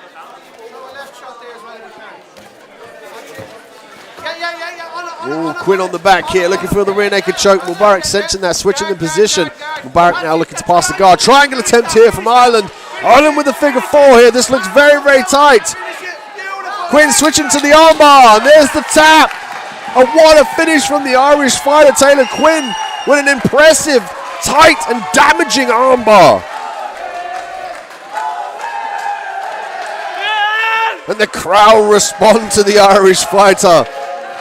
Such an outstanding finish. Take a look at the replay here. Goes from the triangle straight to the armbar. Maximum leverage. Extends the hips, fully hyperextends the arm. As Mubarak gets tended to by our cage side medics. Stay tuned for the official decision from our announcer, Mr. Ricky Wright. Open your mouth.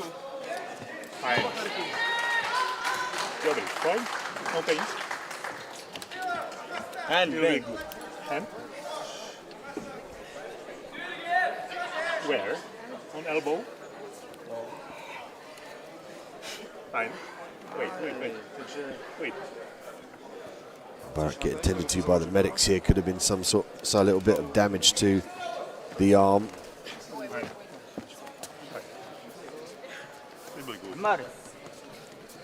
Visual decision momentarily.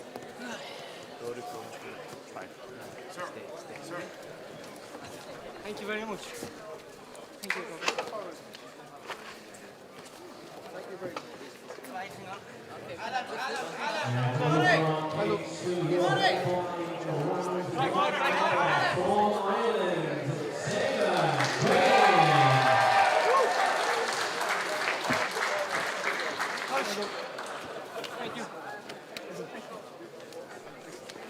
Let's take a look at the replay here. This was when they were all on the feet. There was the big overhand right that just briefly wobbled the Irish fighter. And here was the grappling exchange that allowed Quinn to get that nice slam and end up in the top position. With some nice knees as well. He skipped round to the back looking for the rear naked choke initially, and then maneuvered himself around into a position where he could secure the triangle and then worked to the armbar here. Look at that hyperextension. The Bahrainian immediately forced to tap. And Taylor Quinn from Ireland moves on.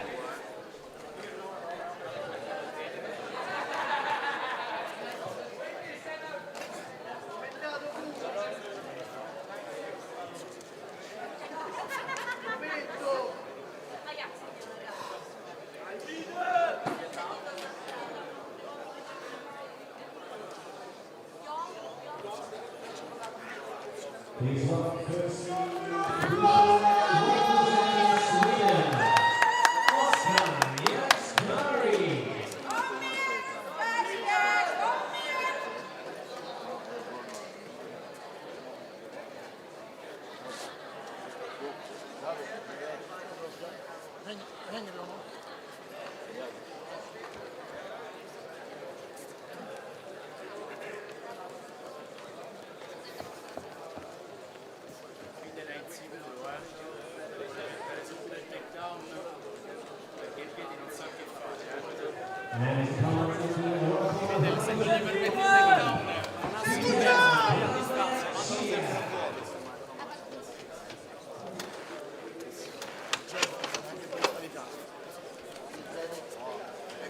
Men's bantamweights here. Oskar Yaskari from Sweden in the blue corner. His opponent, Fidel Gramaccia, excuse me, from Italy.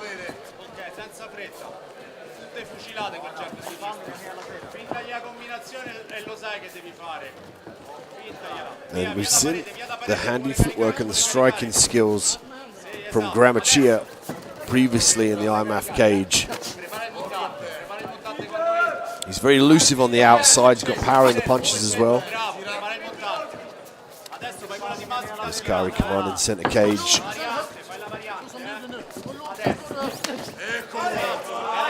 Nice lift hook there from Gramaccia.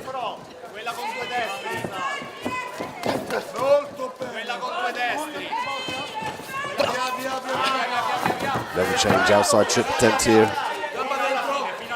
Yaskari not through for one. This takedown attempts here, body lock.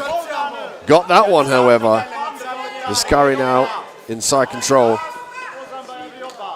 Gramaccia is going to look to pummel that left arm in for the underhook. Watch for him to buck and turn into his opponent. Potentially looking for the turn down to the knees or the half guard. Nice shoulder pressure there.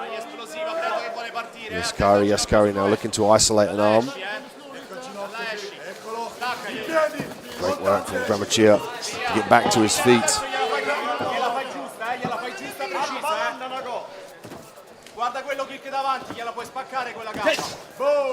Nice jab from the Italian fighter.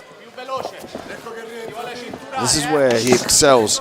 He's on the outside looking to land these long shots. And he uses his footwork as well brilliantly to evade the counters of his opponent.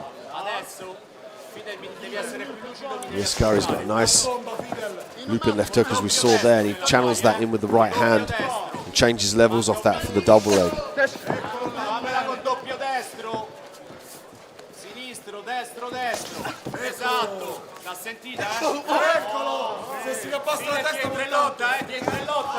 Beginning to spray that beautiful footwork. There's the entry to the single leg here. Nice corner turn here from Yaskari. Again, a powerful takedown into a dominant position in the half guard from top. He's going to lever the head away here, look to land the strikes, but ultimately what he needs is that left leg out of the clasp of his opponent, just to make sure he maintains the underhook as well. Guard attention here, Gramaccia. Gramaccia now begging him on, looking for the up kicks. Gramaccia back to his feet. Gamesmanship, but still sportsmanship being shown in the IMMAF cage here at the Senior and Junior World Cup 2021. As we look at the replay, you see the footwork on the outside from Gramaccia. There's the jab and the uppercut. Immediately moves the head, knowing that he'd missed those two shots. It was the stand-up from Gramaccia, trying to keep his head safe from those counter shots as he stood up from Yaskari. Yaskari again looking to change levels to establish the control of the leg. Overhand right, just hit the shoulder of Gramaccia. Here was the single leg. Watch where he turns the corner, spins, pivots. Nice aerial lift, big slam down to the ground here from Yaskari.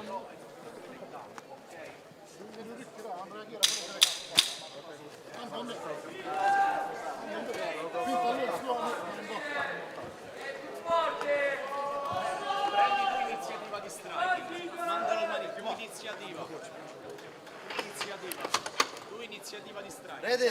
Ready? Fight! As we get set for round 2, 3 minutes on the clock. Viscari in the blue, Gramaccia in the red. This one's Sweden versus Italy. We've seen the impressive takedowns of Viscari. Again, looks to change levels.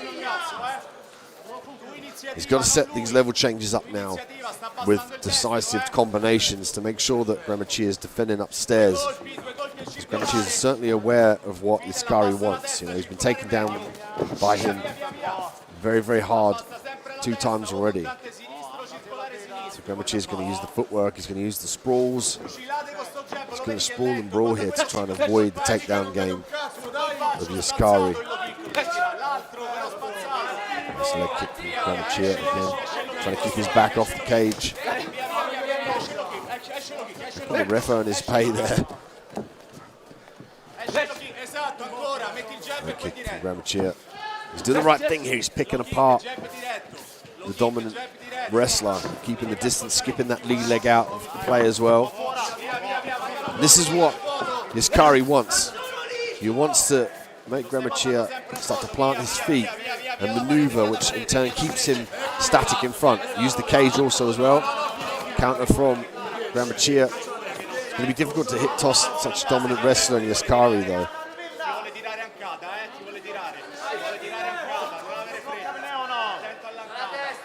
Viscari now with the body lock.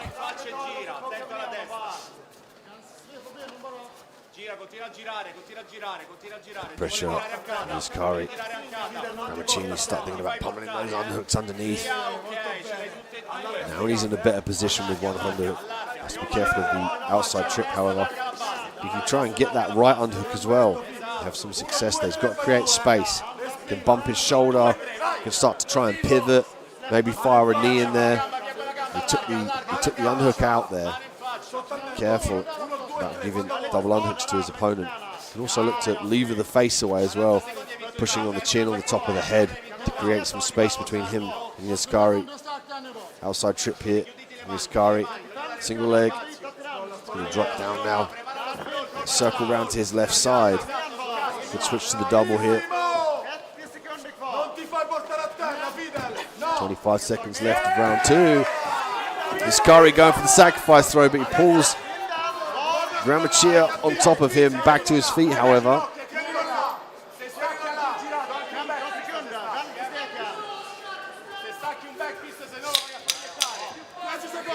Last 10 seconds of the round. Gramaccia now can afford to go a little bit more crazy with the overhand right. Beautiful work towards the end of the round as well. He can go a little bit more crazy without the fear of being stuck on the bottom. He's done a great job of getting back to his feet though. Gramaccia is very vibrant in his stand-ups. If you check out the replay here, you can see the spinning back fist that missed from Viscari. Gramaccia again with the head work, the footwork on the outside, looking for the overhand right.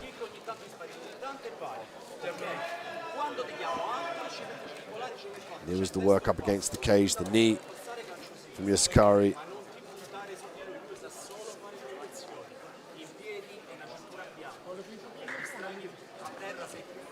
See Gramaccia at the end of the round with a nice overhand right, just landed on the back of the neck. But if you can try and start to target that and set that up, you might have some success there. That's a heavy, heavy shot. Just the forearm just hit the back of the neck, so it wasn't a clean punch. There's definitely some vicious power and vicious intent in that punch, however.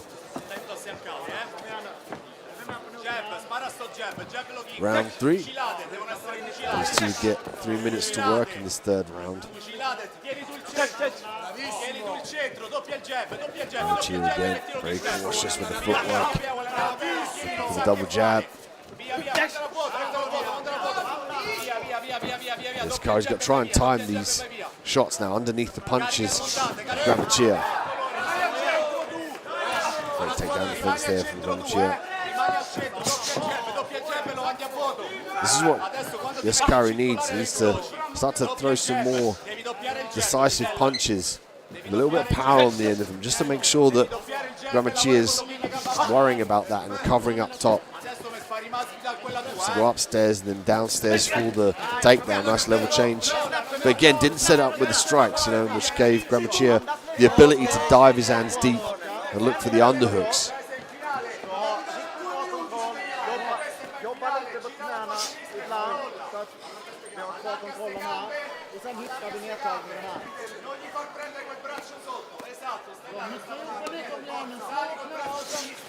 Nice knee from Yaskari up against the cage.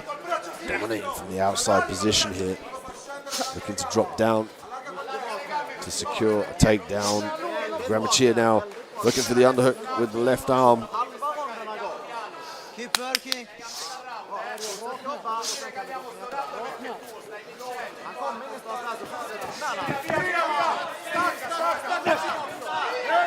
Nice separation from Grammacia. Did a good job of fighting off of his back there. Yaskari now has got to get to work with these strikes to try and disguise his level change.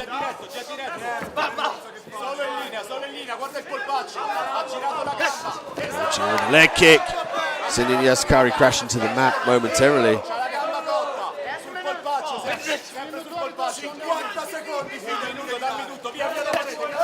Leg kick again, they're really slamming in, starting to do some damage to that lead leg of Yaskari. Great head work from Grammacia. Coupled with the footwork and the leg kick, the crowd respond. It's 3 in a row now that he's sent Yaskari off of his feet with that leg kick. Watch for him to do that again, but he has to be careful that Yaskari doesn't time that and catch the leg and turn it into a takedown. Takedown from Grammacia, that's beautiful work from the Italian fighter. You know, you could say that Yaskari was just worrying about the striking game from Grammacia. That's what prompted Grammacia to look for the takedown, gets it. Triangle attempt here from Yaskari, ground and pound at the end of the round. And what a great fight. The Italian believes he's done enough. As we take a look at the replay. So look at some of these punishing punches here from Grammacia. Great footwork and head work as well. It was the leg kicks that sent Yaskari crashing to the mat. Grammacia did a great job of establishing the top position from that takedown. We will go to a judge's scorecard to render the official decision.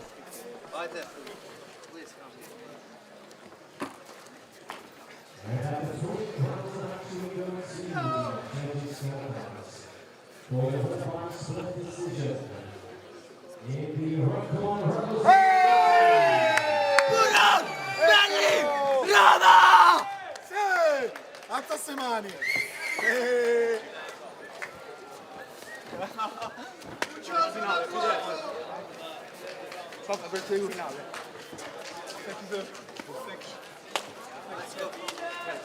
Vamos, Sabato. Vamos, Sabato.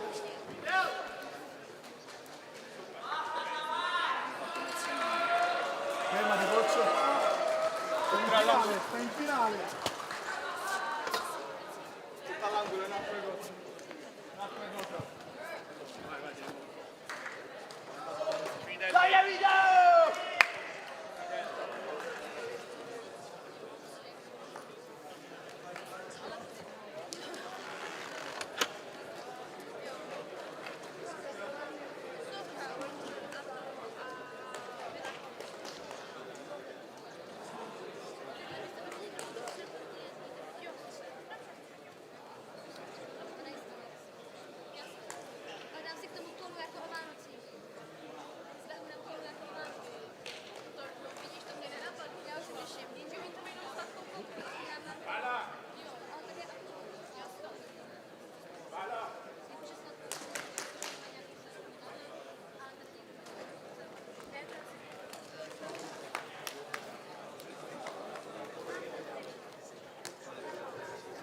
He's representing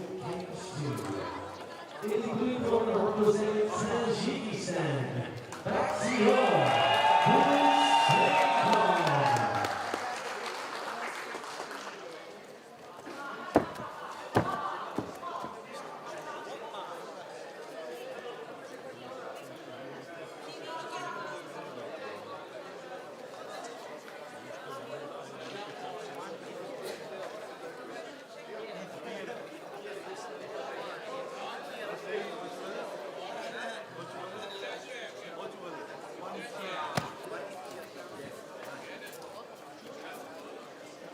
And his opponent in the red corner representing Spain, right izquierdo.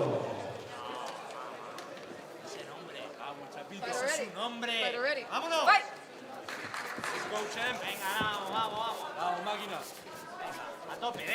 Featherweights now here in the IMMAF cage. Bakitor Husseinov from Tajikistan in the blue corner. His opponent, Juan Izquierdo from Spain in the red.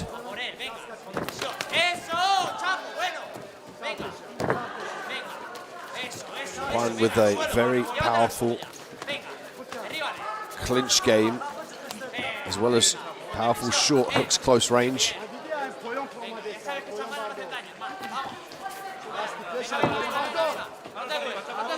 And with a nice body shot.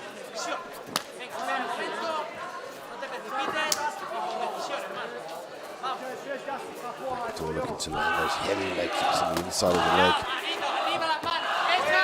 Nice turn by Juan.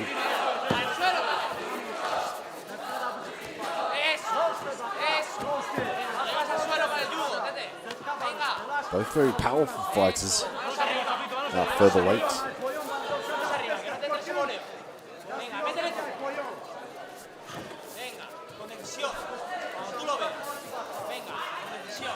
Izquierdo looking to land the overhand right.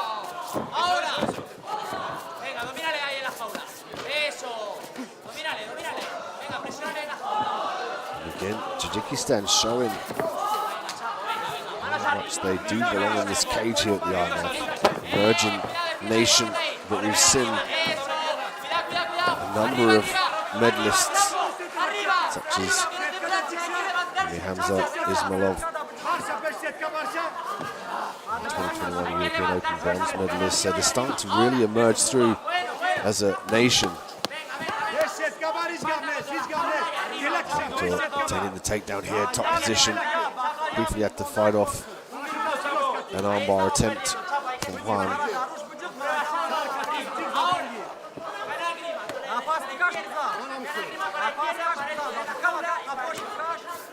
Juan now with the overhook, fighting off of his back.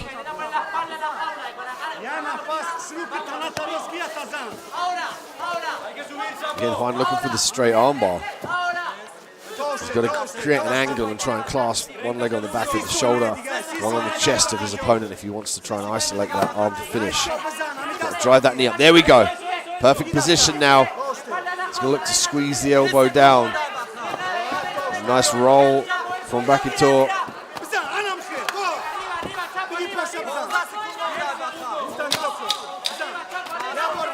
10 seconds in the clapper.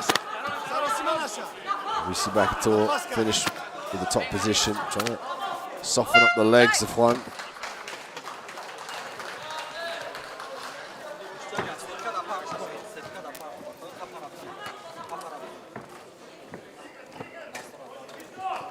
Take a look at the replay here. Bakitor looking for the high kick.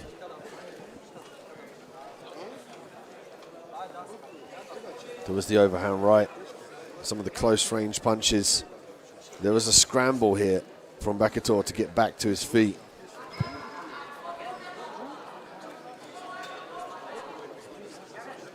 Bakitor already looking to change levels for that double leg. Shot that up nice and wide. Drove his opponent back to the cage to maintain the takedown. But here was Bakitor caught in the straight armbar.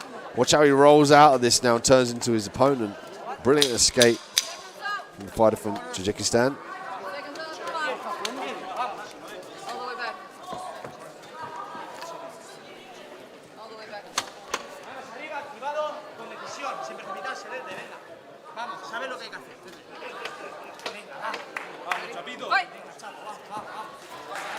Round two. Nice right hand from Juan. Juan now turning up the pressure, close range. There's a double leg from Bakitor.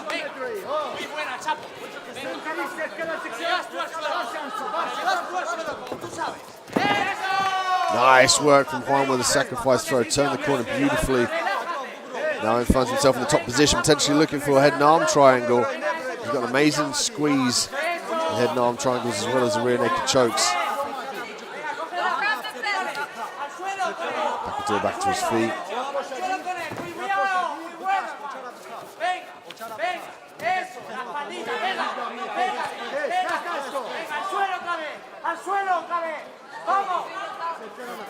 Knees here from Juan. Nice work from Juan. As Bakator tried to turn into him there, he turned it into a takedown straight now to the knee on belly.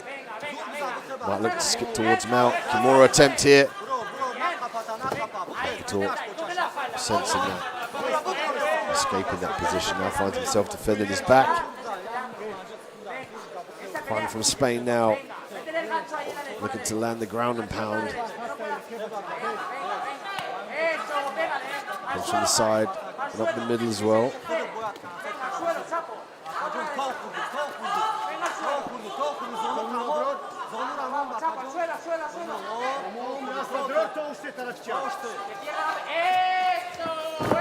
Juan with a takedown as well. He's really found his little niche now to body lock and then use his hips to take his opponent down. Before he was having a little bit of trouble in the clinch. Bakator doing a good job of trying to switch this position round now. He's got to clear his right arm to try and finish and clasp the single leg. I'm trying to leave around the right arm with Bakator. Bakator dropping for the single.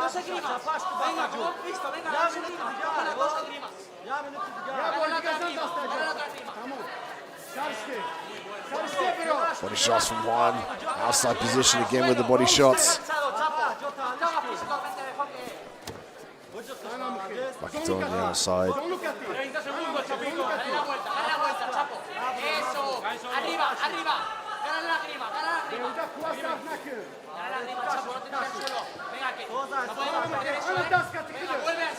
Juan now posting on the ground here, just trying to keep his base about him.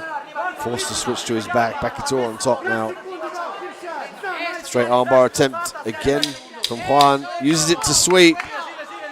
Last 10 seconds of the round, he's going to maneuver up to try and secure this armbar. Happy to ground and pound here from the side control position.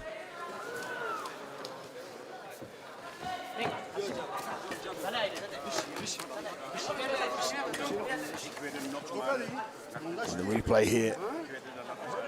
And Juan just able just to sense where the balance was. Nice right hand from Juan as he comes in. He's able to sense where the balance was in the clinch and dictate the takedown. Look at this turn, sacrifice, throw. Beautiful work. Turning his opponent down to the canvas. Look at the way he circles round. Uses that to obtain some body shots on the outside.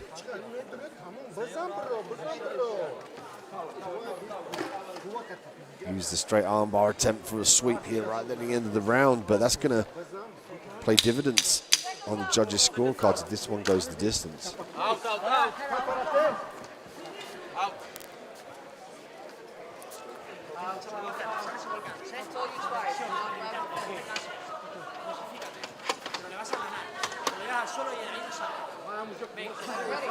Ready, fight!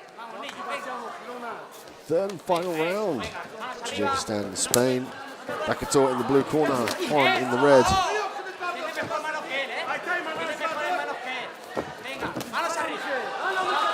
Juan walked onto the right hand. Bakator now with the more bouncy in and out footwork. Seems to me like he wants to try and avoid the clinch. Particularly because Juan had some success in the clinch. Nice work from Juan. Outside trip. Straight to Mount here. He's got the arm trapped also. Potentially walk up for the mounted triangle.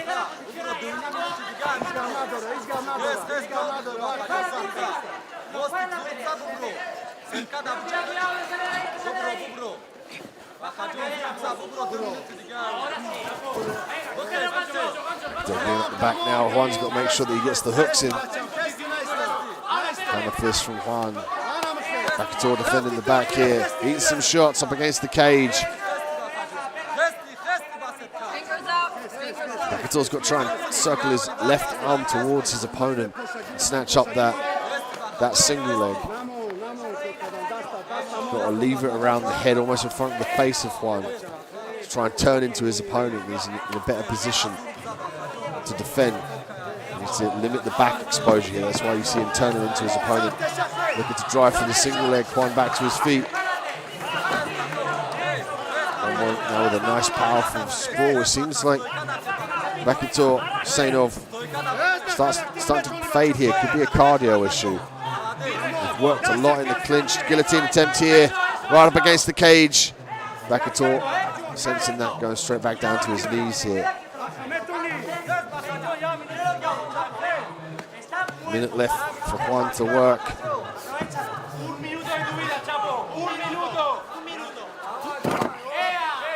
Switch attempt from Bacator. Just serves to pull Juan into side control. Got to be careful about turning away from his opponent, otherwise gives up his back. See here, Juan taking the back. No hooks as of yet, however. Hammer fist by Juan. Really does punch from all angles. He comes from the side, he comes up the middle for the uppercuts. Such a diverse skill set with the ground and pound. On riding the back foot as well, just to limit his opponent's ability to forward roll out of this position. Big ground and pound. A couple of heavy shots there. One with a nice hammer fist now. Gone to the last 10 seconds of the round. Big punches up the middle here. Juan working at the end of the round. Looking to make a stamp in the judges' scorecards here. Will it be Tajikistan or Spain that goes through after this hard-fought fight? He will go to a judges' scorecard for a decision. But as we take a look at the replay, there's Juan's beautiful duck, outside trip, straight into side control. It was the switch that ultimately pulled Juan into the side control position.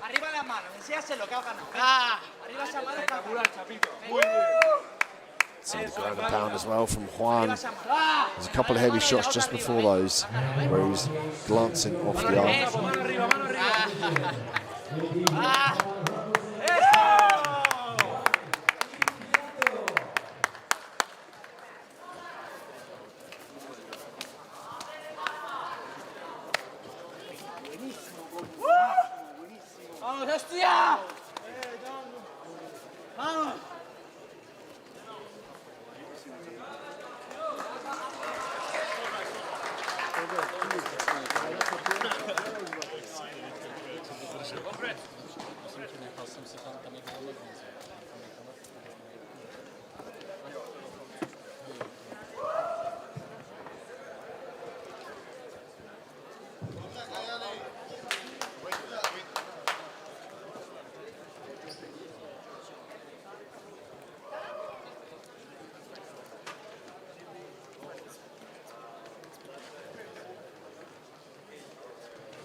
Again, we move on to the highly anticipated middleweights.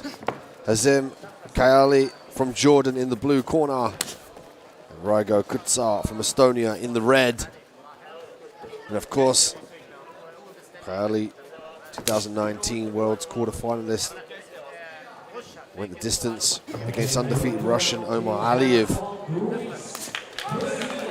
And won a decision yesterday against standout Irish fighter Stephen Costello, who has been linked to a pro debut in Bellator, so that's a feather in the cap for Kali.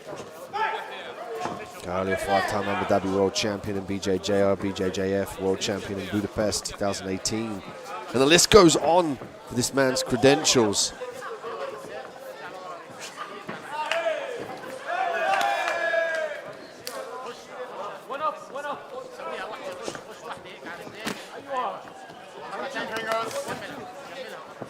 Kali already looking for those power kicks. Straight left hand to the body.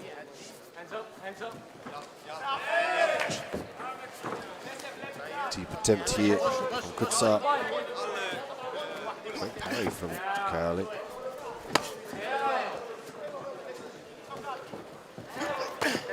Kali now working the leg kicks. Kali, a lot of support from the Jordan people. Shout out to them watching from home. Thank you for your support and joining us on immaf.tv.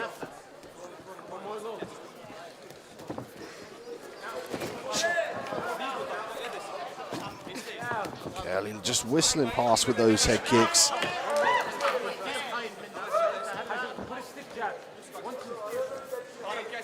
Level changes here, the feeling out process, change of stance here. 1-2 down the pipe, flying knee for Kali.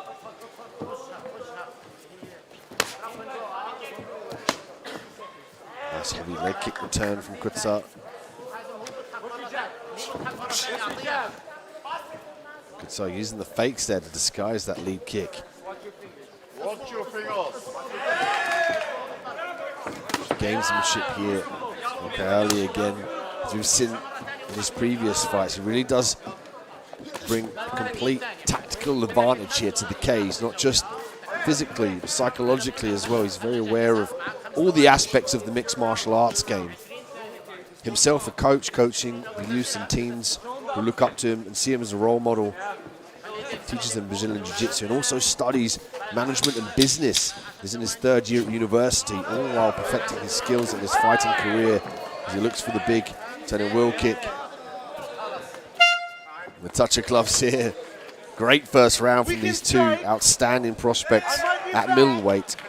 As we take a look at the replay, it's Kali looking to land this big head kick. Just glances off the arm of Kutsa.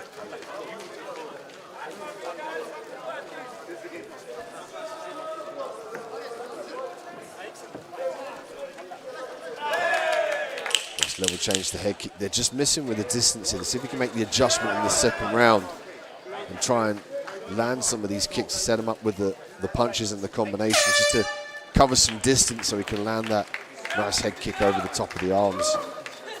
Turning wheel kick there, and that one just glanced, just brushed the eyebrow. And there was Kali saying that was a close one. Every time we see Kali in the cage, exceptionally exciting fighter from Jordan. Been training since he was 5 years old. His head coach, sponsor, and supporter, his father, who's in his corner today. Ready. Round 2, 3 minutes on the clock. Kali in the blue, Kutsa in the red.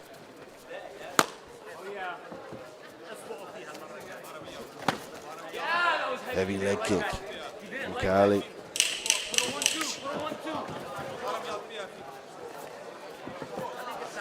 Kali's faking low. I like the way he fakes low for that single leg, then comes upstairs. That's the sort of thing he needs to do to disguise this big head kick that he likes to throw. He's got to try and bring the hands down or otherwise keep them engaged. They come over the top to land the head kick.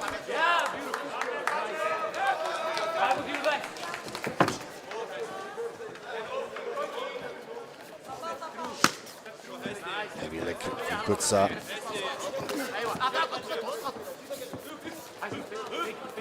Definitely step up in the level of competition here for Kali. Kutsa, very experienced mixed martial artist also, as you can see.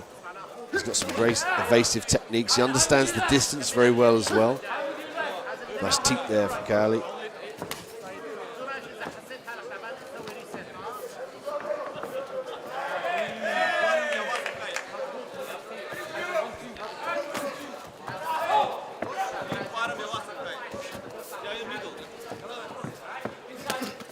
Straight right hand from Kali. 1, 2. Knees. Got to be careful about going to the head there. Referee happy with that, went to the body.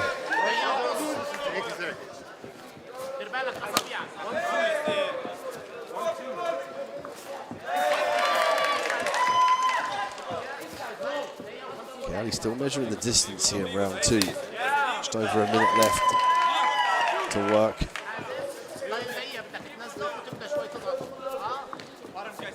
So now we'll weigh in, fakes and feigns, looking to land that lead hand. Played did a good job of firing that takedown in now. And that's the game of mixed martial arts. Think upstairs and go downstairs, and this might secure him definitively to steal the round with this takedown. Now look to stay on top of this position. Potentially could pass as well to his right side. Look to pass the guard. He might reach through and try and clasp the shin of his opponent. Kali's just making it a little bit difficult for Kali to maneuver around and clasp the leg. The overhook as well from Kutsar, working really well, breaking the posture as well, looking to work to the full guard position.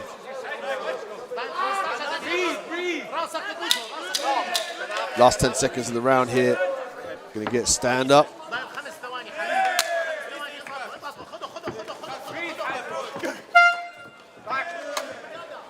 Great second round from two very technical fighters.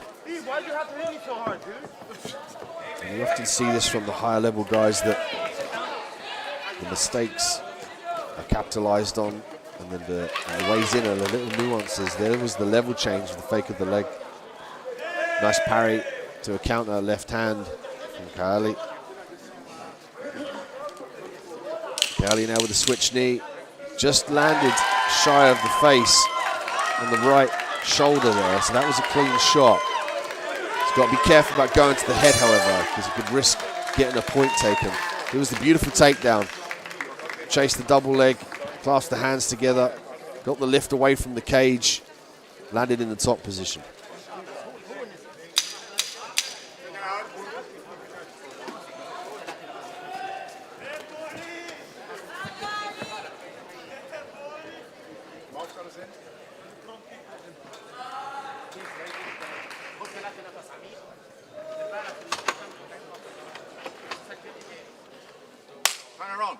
Third and final round here. The clash between Jordan and Estonia. Kali in the blue from Jordan, Kutsar from Estonia in the red. We send such an evenly matched fight here. Kali did a great job of trying to consolidate the information and land those head kicks, as well as doing a great job of changing levels and working the takedown. You see if he starts to strike upstairs for the majority of the round and then changes levels for the takedown. Little slip there. Nice left hook. And send Kutsar staggering back to the cage as he acknowledges the shot there. Kali, always a formidable force in the cage. Definite prospect, one to watch coming up through the ranks of the IMMAF. Head kick there, whistles past the head of Kutsar. Kali smells blood, charging in now for the clinch, dropping down for the double leg. Gets the big aerial slam here, looking to slam him down in the corner of his father, who looks on with advice and admiration, as we all do, from this warrior from Jordan.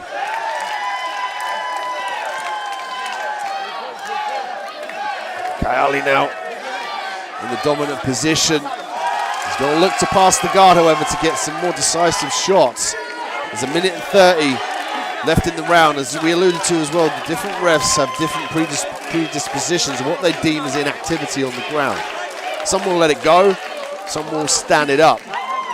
It's often determined by their experience in the mixed martial arts game, or indeed if they train mixed martial arts, in particular Brazilian Jiu-Jitsu. And this ref likes to stand the athletes up, so they have to keep busy on the ground here.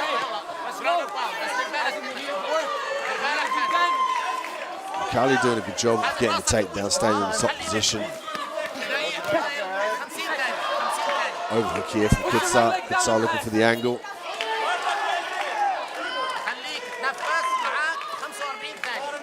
Just over 40 seconds now in round 3. It's doing a good job of breaking the posture of Kali. It makes it difficult for Kali to think about passing the guard. Also limits the ability for Kali to fire down those more powerful punches with the ground and pound techniques. You see why? That's why Kali tries to posture up. Kali there giving a little shout out to the camera. So calm and collected and comfortable in there. Markings of a future star from Jordan.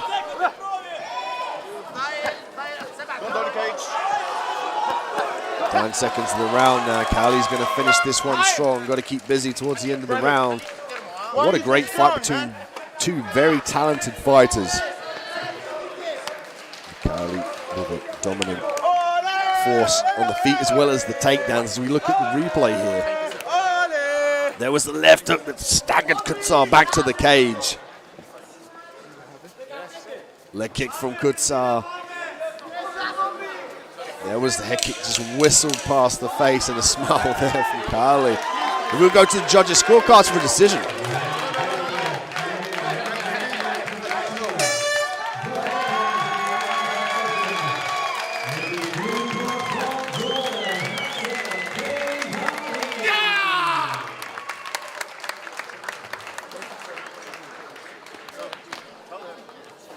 And as per the decision there, Kali will move on from the semi-finals to fight for the medals to bring home to his home country of Jordan.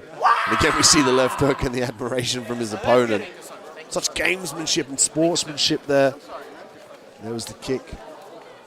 But if it had landed, we could have seen a KO finish. There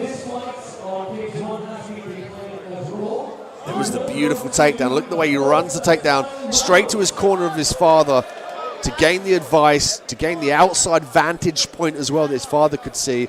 There's the gamesmanship to the camera. And what a star in the making. He's got all the skills to pay the bills. He's got the technical ability. He's got the gamesmanship, the respect. This man is going to go far.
Middleweights here, Owen Sheridan from Ireland in the blue corner.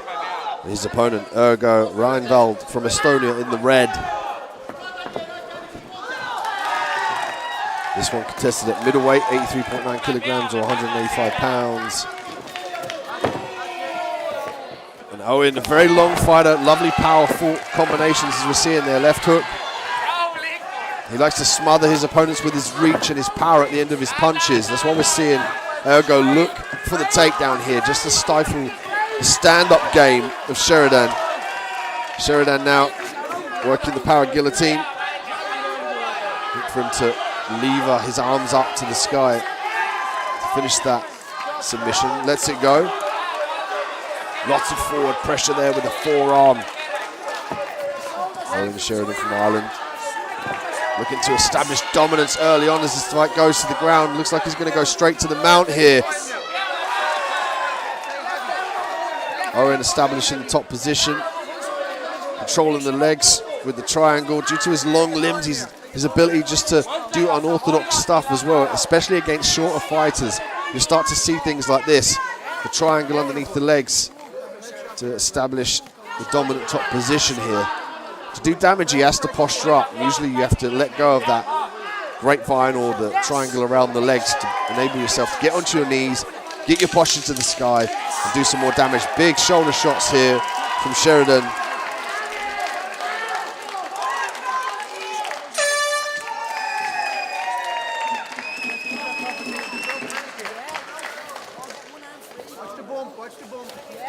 Sheridan walks up to the high mount now, ground and pound. This one could be stopped if he maintains that position here. You saw Reinvold just cover up. He's got intelligence to defend himself. Just covering up and limiting the damage is not enough. He needs to make sure that he's actively trying to escape here. Some big shots from Sheridan slamming in. As Sheridan from Ireland takes the back. Beautiful work from the ground and pound here. The referee looking on. This one's all over. It's Owen Sheridan from Ireland with a ground and pound finish in round one.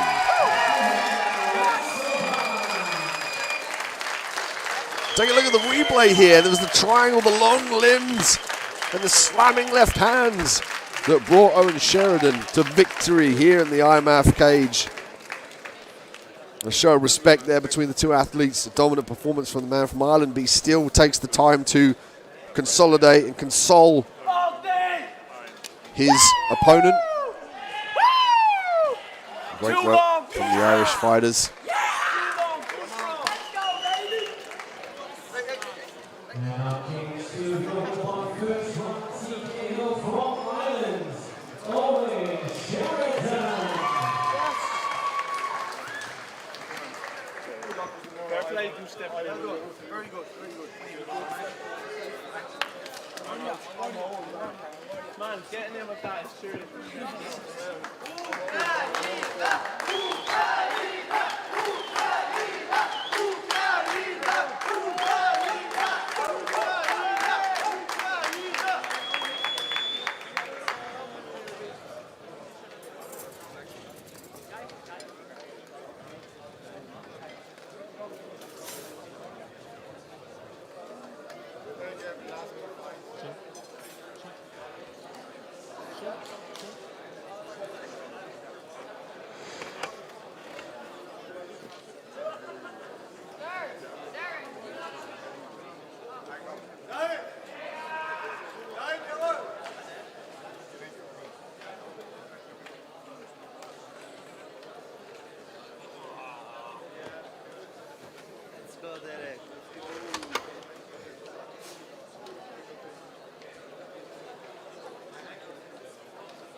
And over kings one in the blue corner representing Ukraine, Ruslan Zalebaya.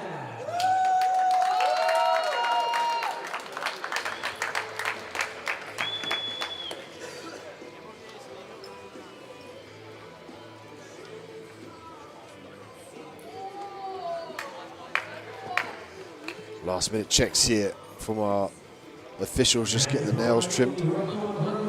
Making sure they adhere to the guidelines here to prevent any untoward injuries. And from 70 kings to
Light heavyweights now here, cage 2.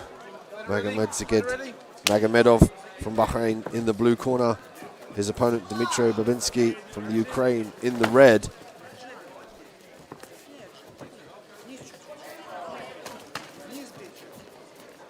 Already we're seeing Magomedov look for that heavy overhand right that he's known for. He'll pressure his opponents back to the cage. Use the strikes, heavy barrage of punches to the head. Nice leg kick though from Babinski. Caused Magomedov to shake off that leg ever so briefly. There's the level change, straight to the single leg. Completes the takedown into side control here now. Head's trapped, but as long as he maintains this position with his knee against the hip of his opponent. Great work here from Babinski to maneuver around to the open guard. Magomedov looking to punch his way into side control. The light heavyweights coming at 93 kilograms or 205 pounds. More weight translates to more power.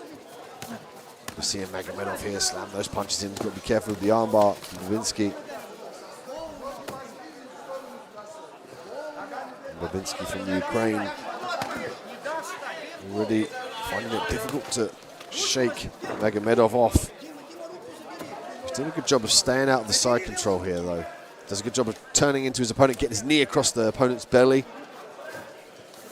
Using the hip escapes as well to try and chase the half guard. Magomedov looking to drive that knee across. Potentially looking for the mount here.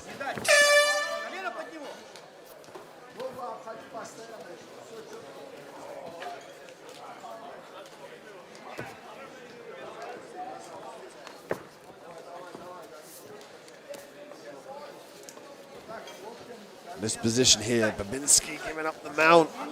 This is going to be damaging here from Babinski. He's got to try and buck. Oh, beautiful work coming out the back door from Babinski. Magomedov with a big aerial slam. Double leg straight to the ground here. Babinski again looking to retain the guard. Hammer fist from Magomedov.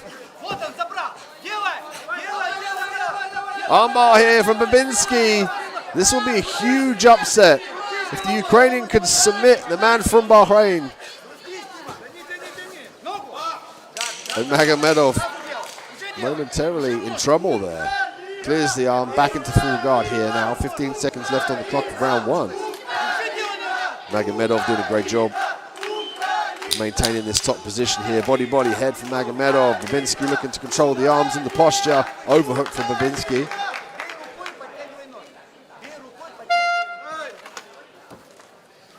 A great first round between these two light heavyweights.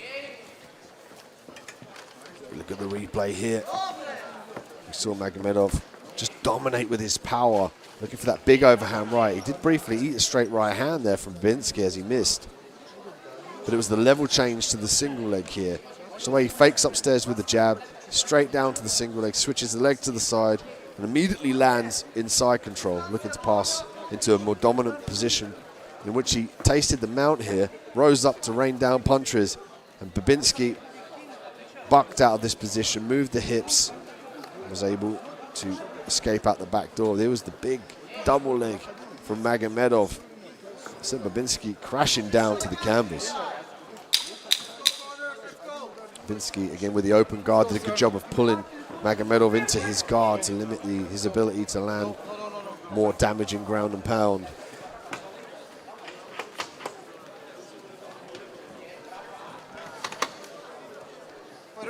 Fighter ready. Round 2, 3 minutes on the clock here. Light heavyweights, Magomedov in the blue, Babinski in the red. Magomedov from Bahrain and Babinski from the Ukraine. Magomedov known for his powerful hooks and then overhand right. Again with a fake upstairs, looking for the body lock. Drags his opponent down to the ground, already looking to walk straight up into the mount position. Climbs the body beautifully. Oh, nice bridge there from Babinski. Might give up the back briefly here. Rolls to his back to prevent that. Heavy hips here from Magomedov.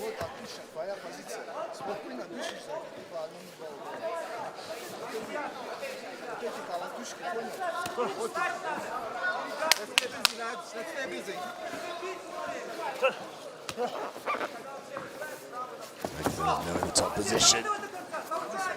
And a nice attempt of a sweep there from Babinski, but he just needs the underhook in that instance, and he would have got that sweep if he had the underhook.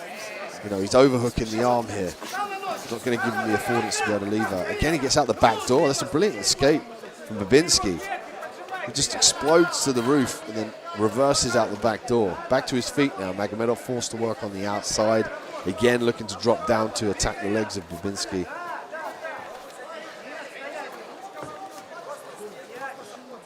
Babinski with some nice counter defense here to the takedown. Magomedov is now going to methodically work round to the back. Referee asking for more action. And Magomedov responds with a takedown. Got over a minute to work now on the ground.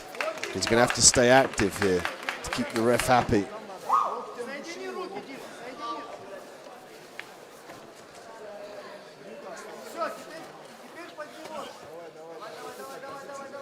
Babinski now. He's back.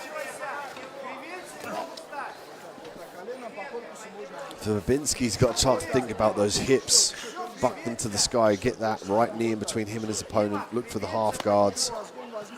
You know, underhooks are his friend here as well.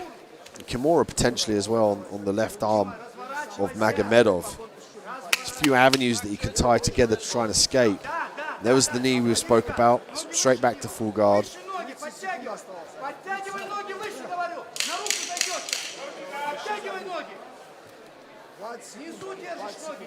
Coming up to the last 15 seconds of round 2 now. And again, same story as we saw previously. Magomedov establishing the top position. Babinski really making it difficult for Magomedov to establish a more dominant position. Great at retaining the guard and also threatening the sweeps as we come to an end of our second round.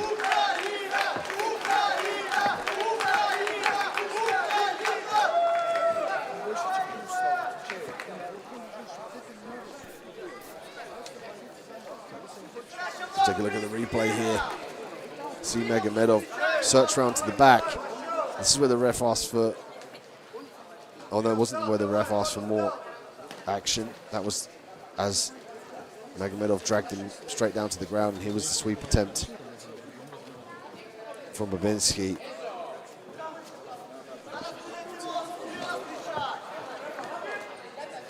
Они потом выпить не дадут, просто глотнуть.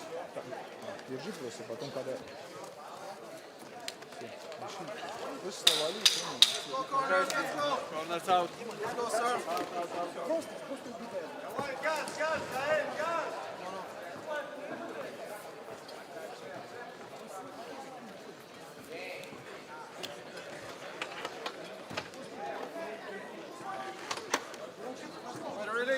Ready? Last round. Round 3, 3 minutes on the clock. Magomedov and Babinski. We've seen Magomedov just dominate with the ground, particularly because his wrestling just allows him to dictate the top positions. We saw here again, caught the leg, puts Babinski on his back. But now Magomedov's got much more time to work. The guard passes the ground and pound. He's going to have to keep the ref happy here with a lot of activity, otherwise there's a danger of it being stood up again. And as this fight progresses, both athletes breathing a little bit heavier. It'll be beneficial for Magomedov to stay active and stay in the top position.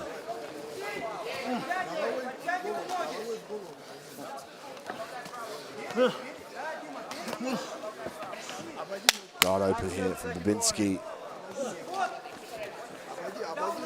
Magomedov can look to reach back and push the right knee down, or indeed the left knee. Try and knee slides through past the guard. We get stand up here as expected. Just under 2 minutes left on the clock. Babinski now with a double jab right hand. Magomedov with the hands noticeably quite low, breathing heavy. He's had to use his explosive power just like that to work the takedown. Babinski looking for the counter. Uchimata doesn't get it. Now finds himself again underneath Magomedov. Magomedov needs to drag his opponent away from the cage here to try and walk to the mount. Gets caught in half guard, however.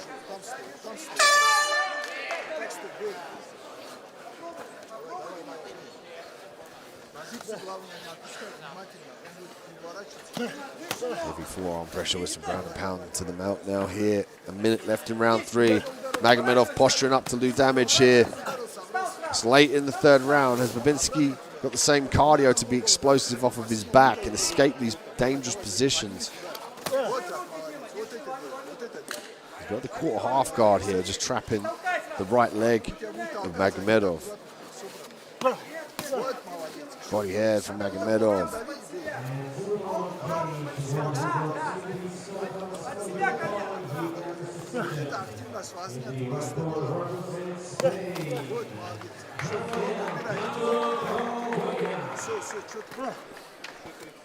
"20 seconds left now of the 3rd round. Magomedov in the top position.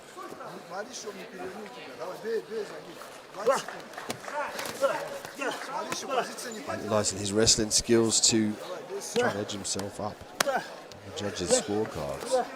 If you look at the majority of this fight, as well as Babinski fighting off his back, a few sweep attempts that Babinski had, but it was ultimately, for me, the takedowns of Magomedov that dictated the pace in this fight. But we will go to a judges' scorecard for a decision.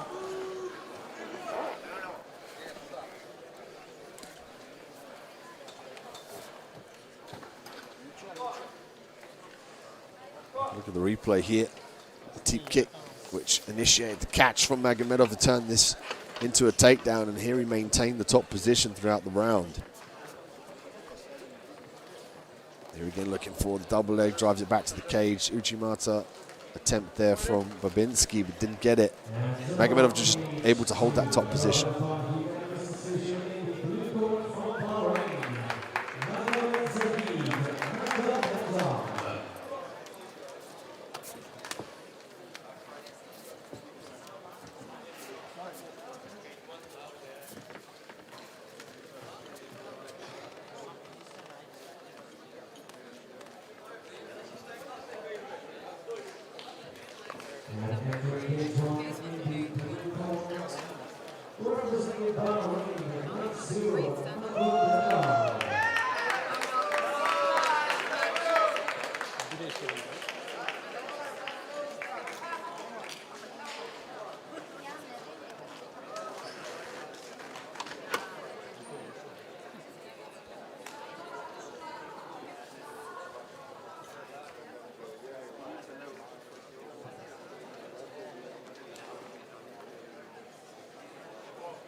Welcome our light heavyweights back into the cage here. Mykola Kovalenko from the Ukraine in the blue corner. His opponent Patrick Drecher from Germany in the red. Final fight here at cage 2. I've been Dean Midhat. Thank you for joining me on IMMAF.tv. From Prague here, 2021 IMMAF Senior and Junior World Cup. Kovalenko has got some great power in those hands. Close range, as we're seeing the handiwork here from the hooks.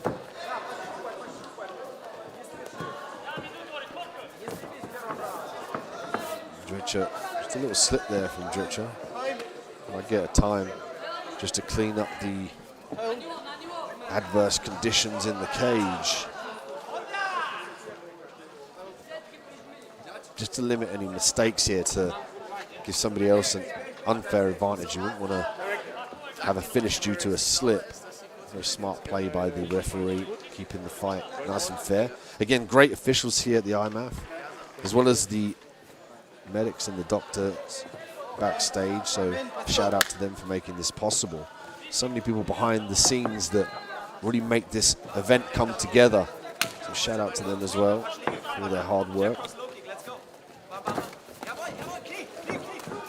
Heavy uppercuts here, close range from Kovalenko. Kovalenko turning it into a takedown now, top position for Kovalenko. 2 minutes to work in round 1. Looking to touch the chin of Drecher. Drecher now needs to work off of his back here. Underhooks are his friend, hip escapes as well. Could look to try and get his left leg in between him and his opponent via hip escape and try and retain the full guard. There we go. Just got to skip that leg out there, beautiful work. Overhook now.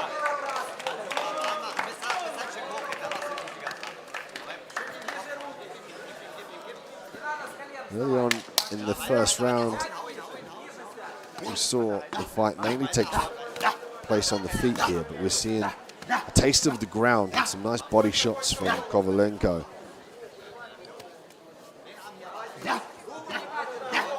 Big body shots here, hammer fist from the middle, straight down from the sky. And the light heavyweight from Ukraine, big hammer fist now. Referee looking to stop this action, it's all over. Light heavyweights here, the IMMAF cage. It is Mykola Kovalenko from Ukraine, victorious by TKO, referee stoppage in the first round. Take a look at the replay. Look, the massive hammer fist here that just forced Drecher to cover up. Simply could do nothing about it, and the referee forced to save Germany, and the Ukraine advances on.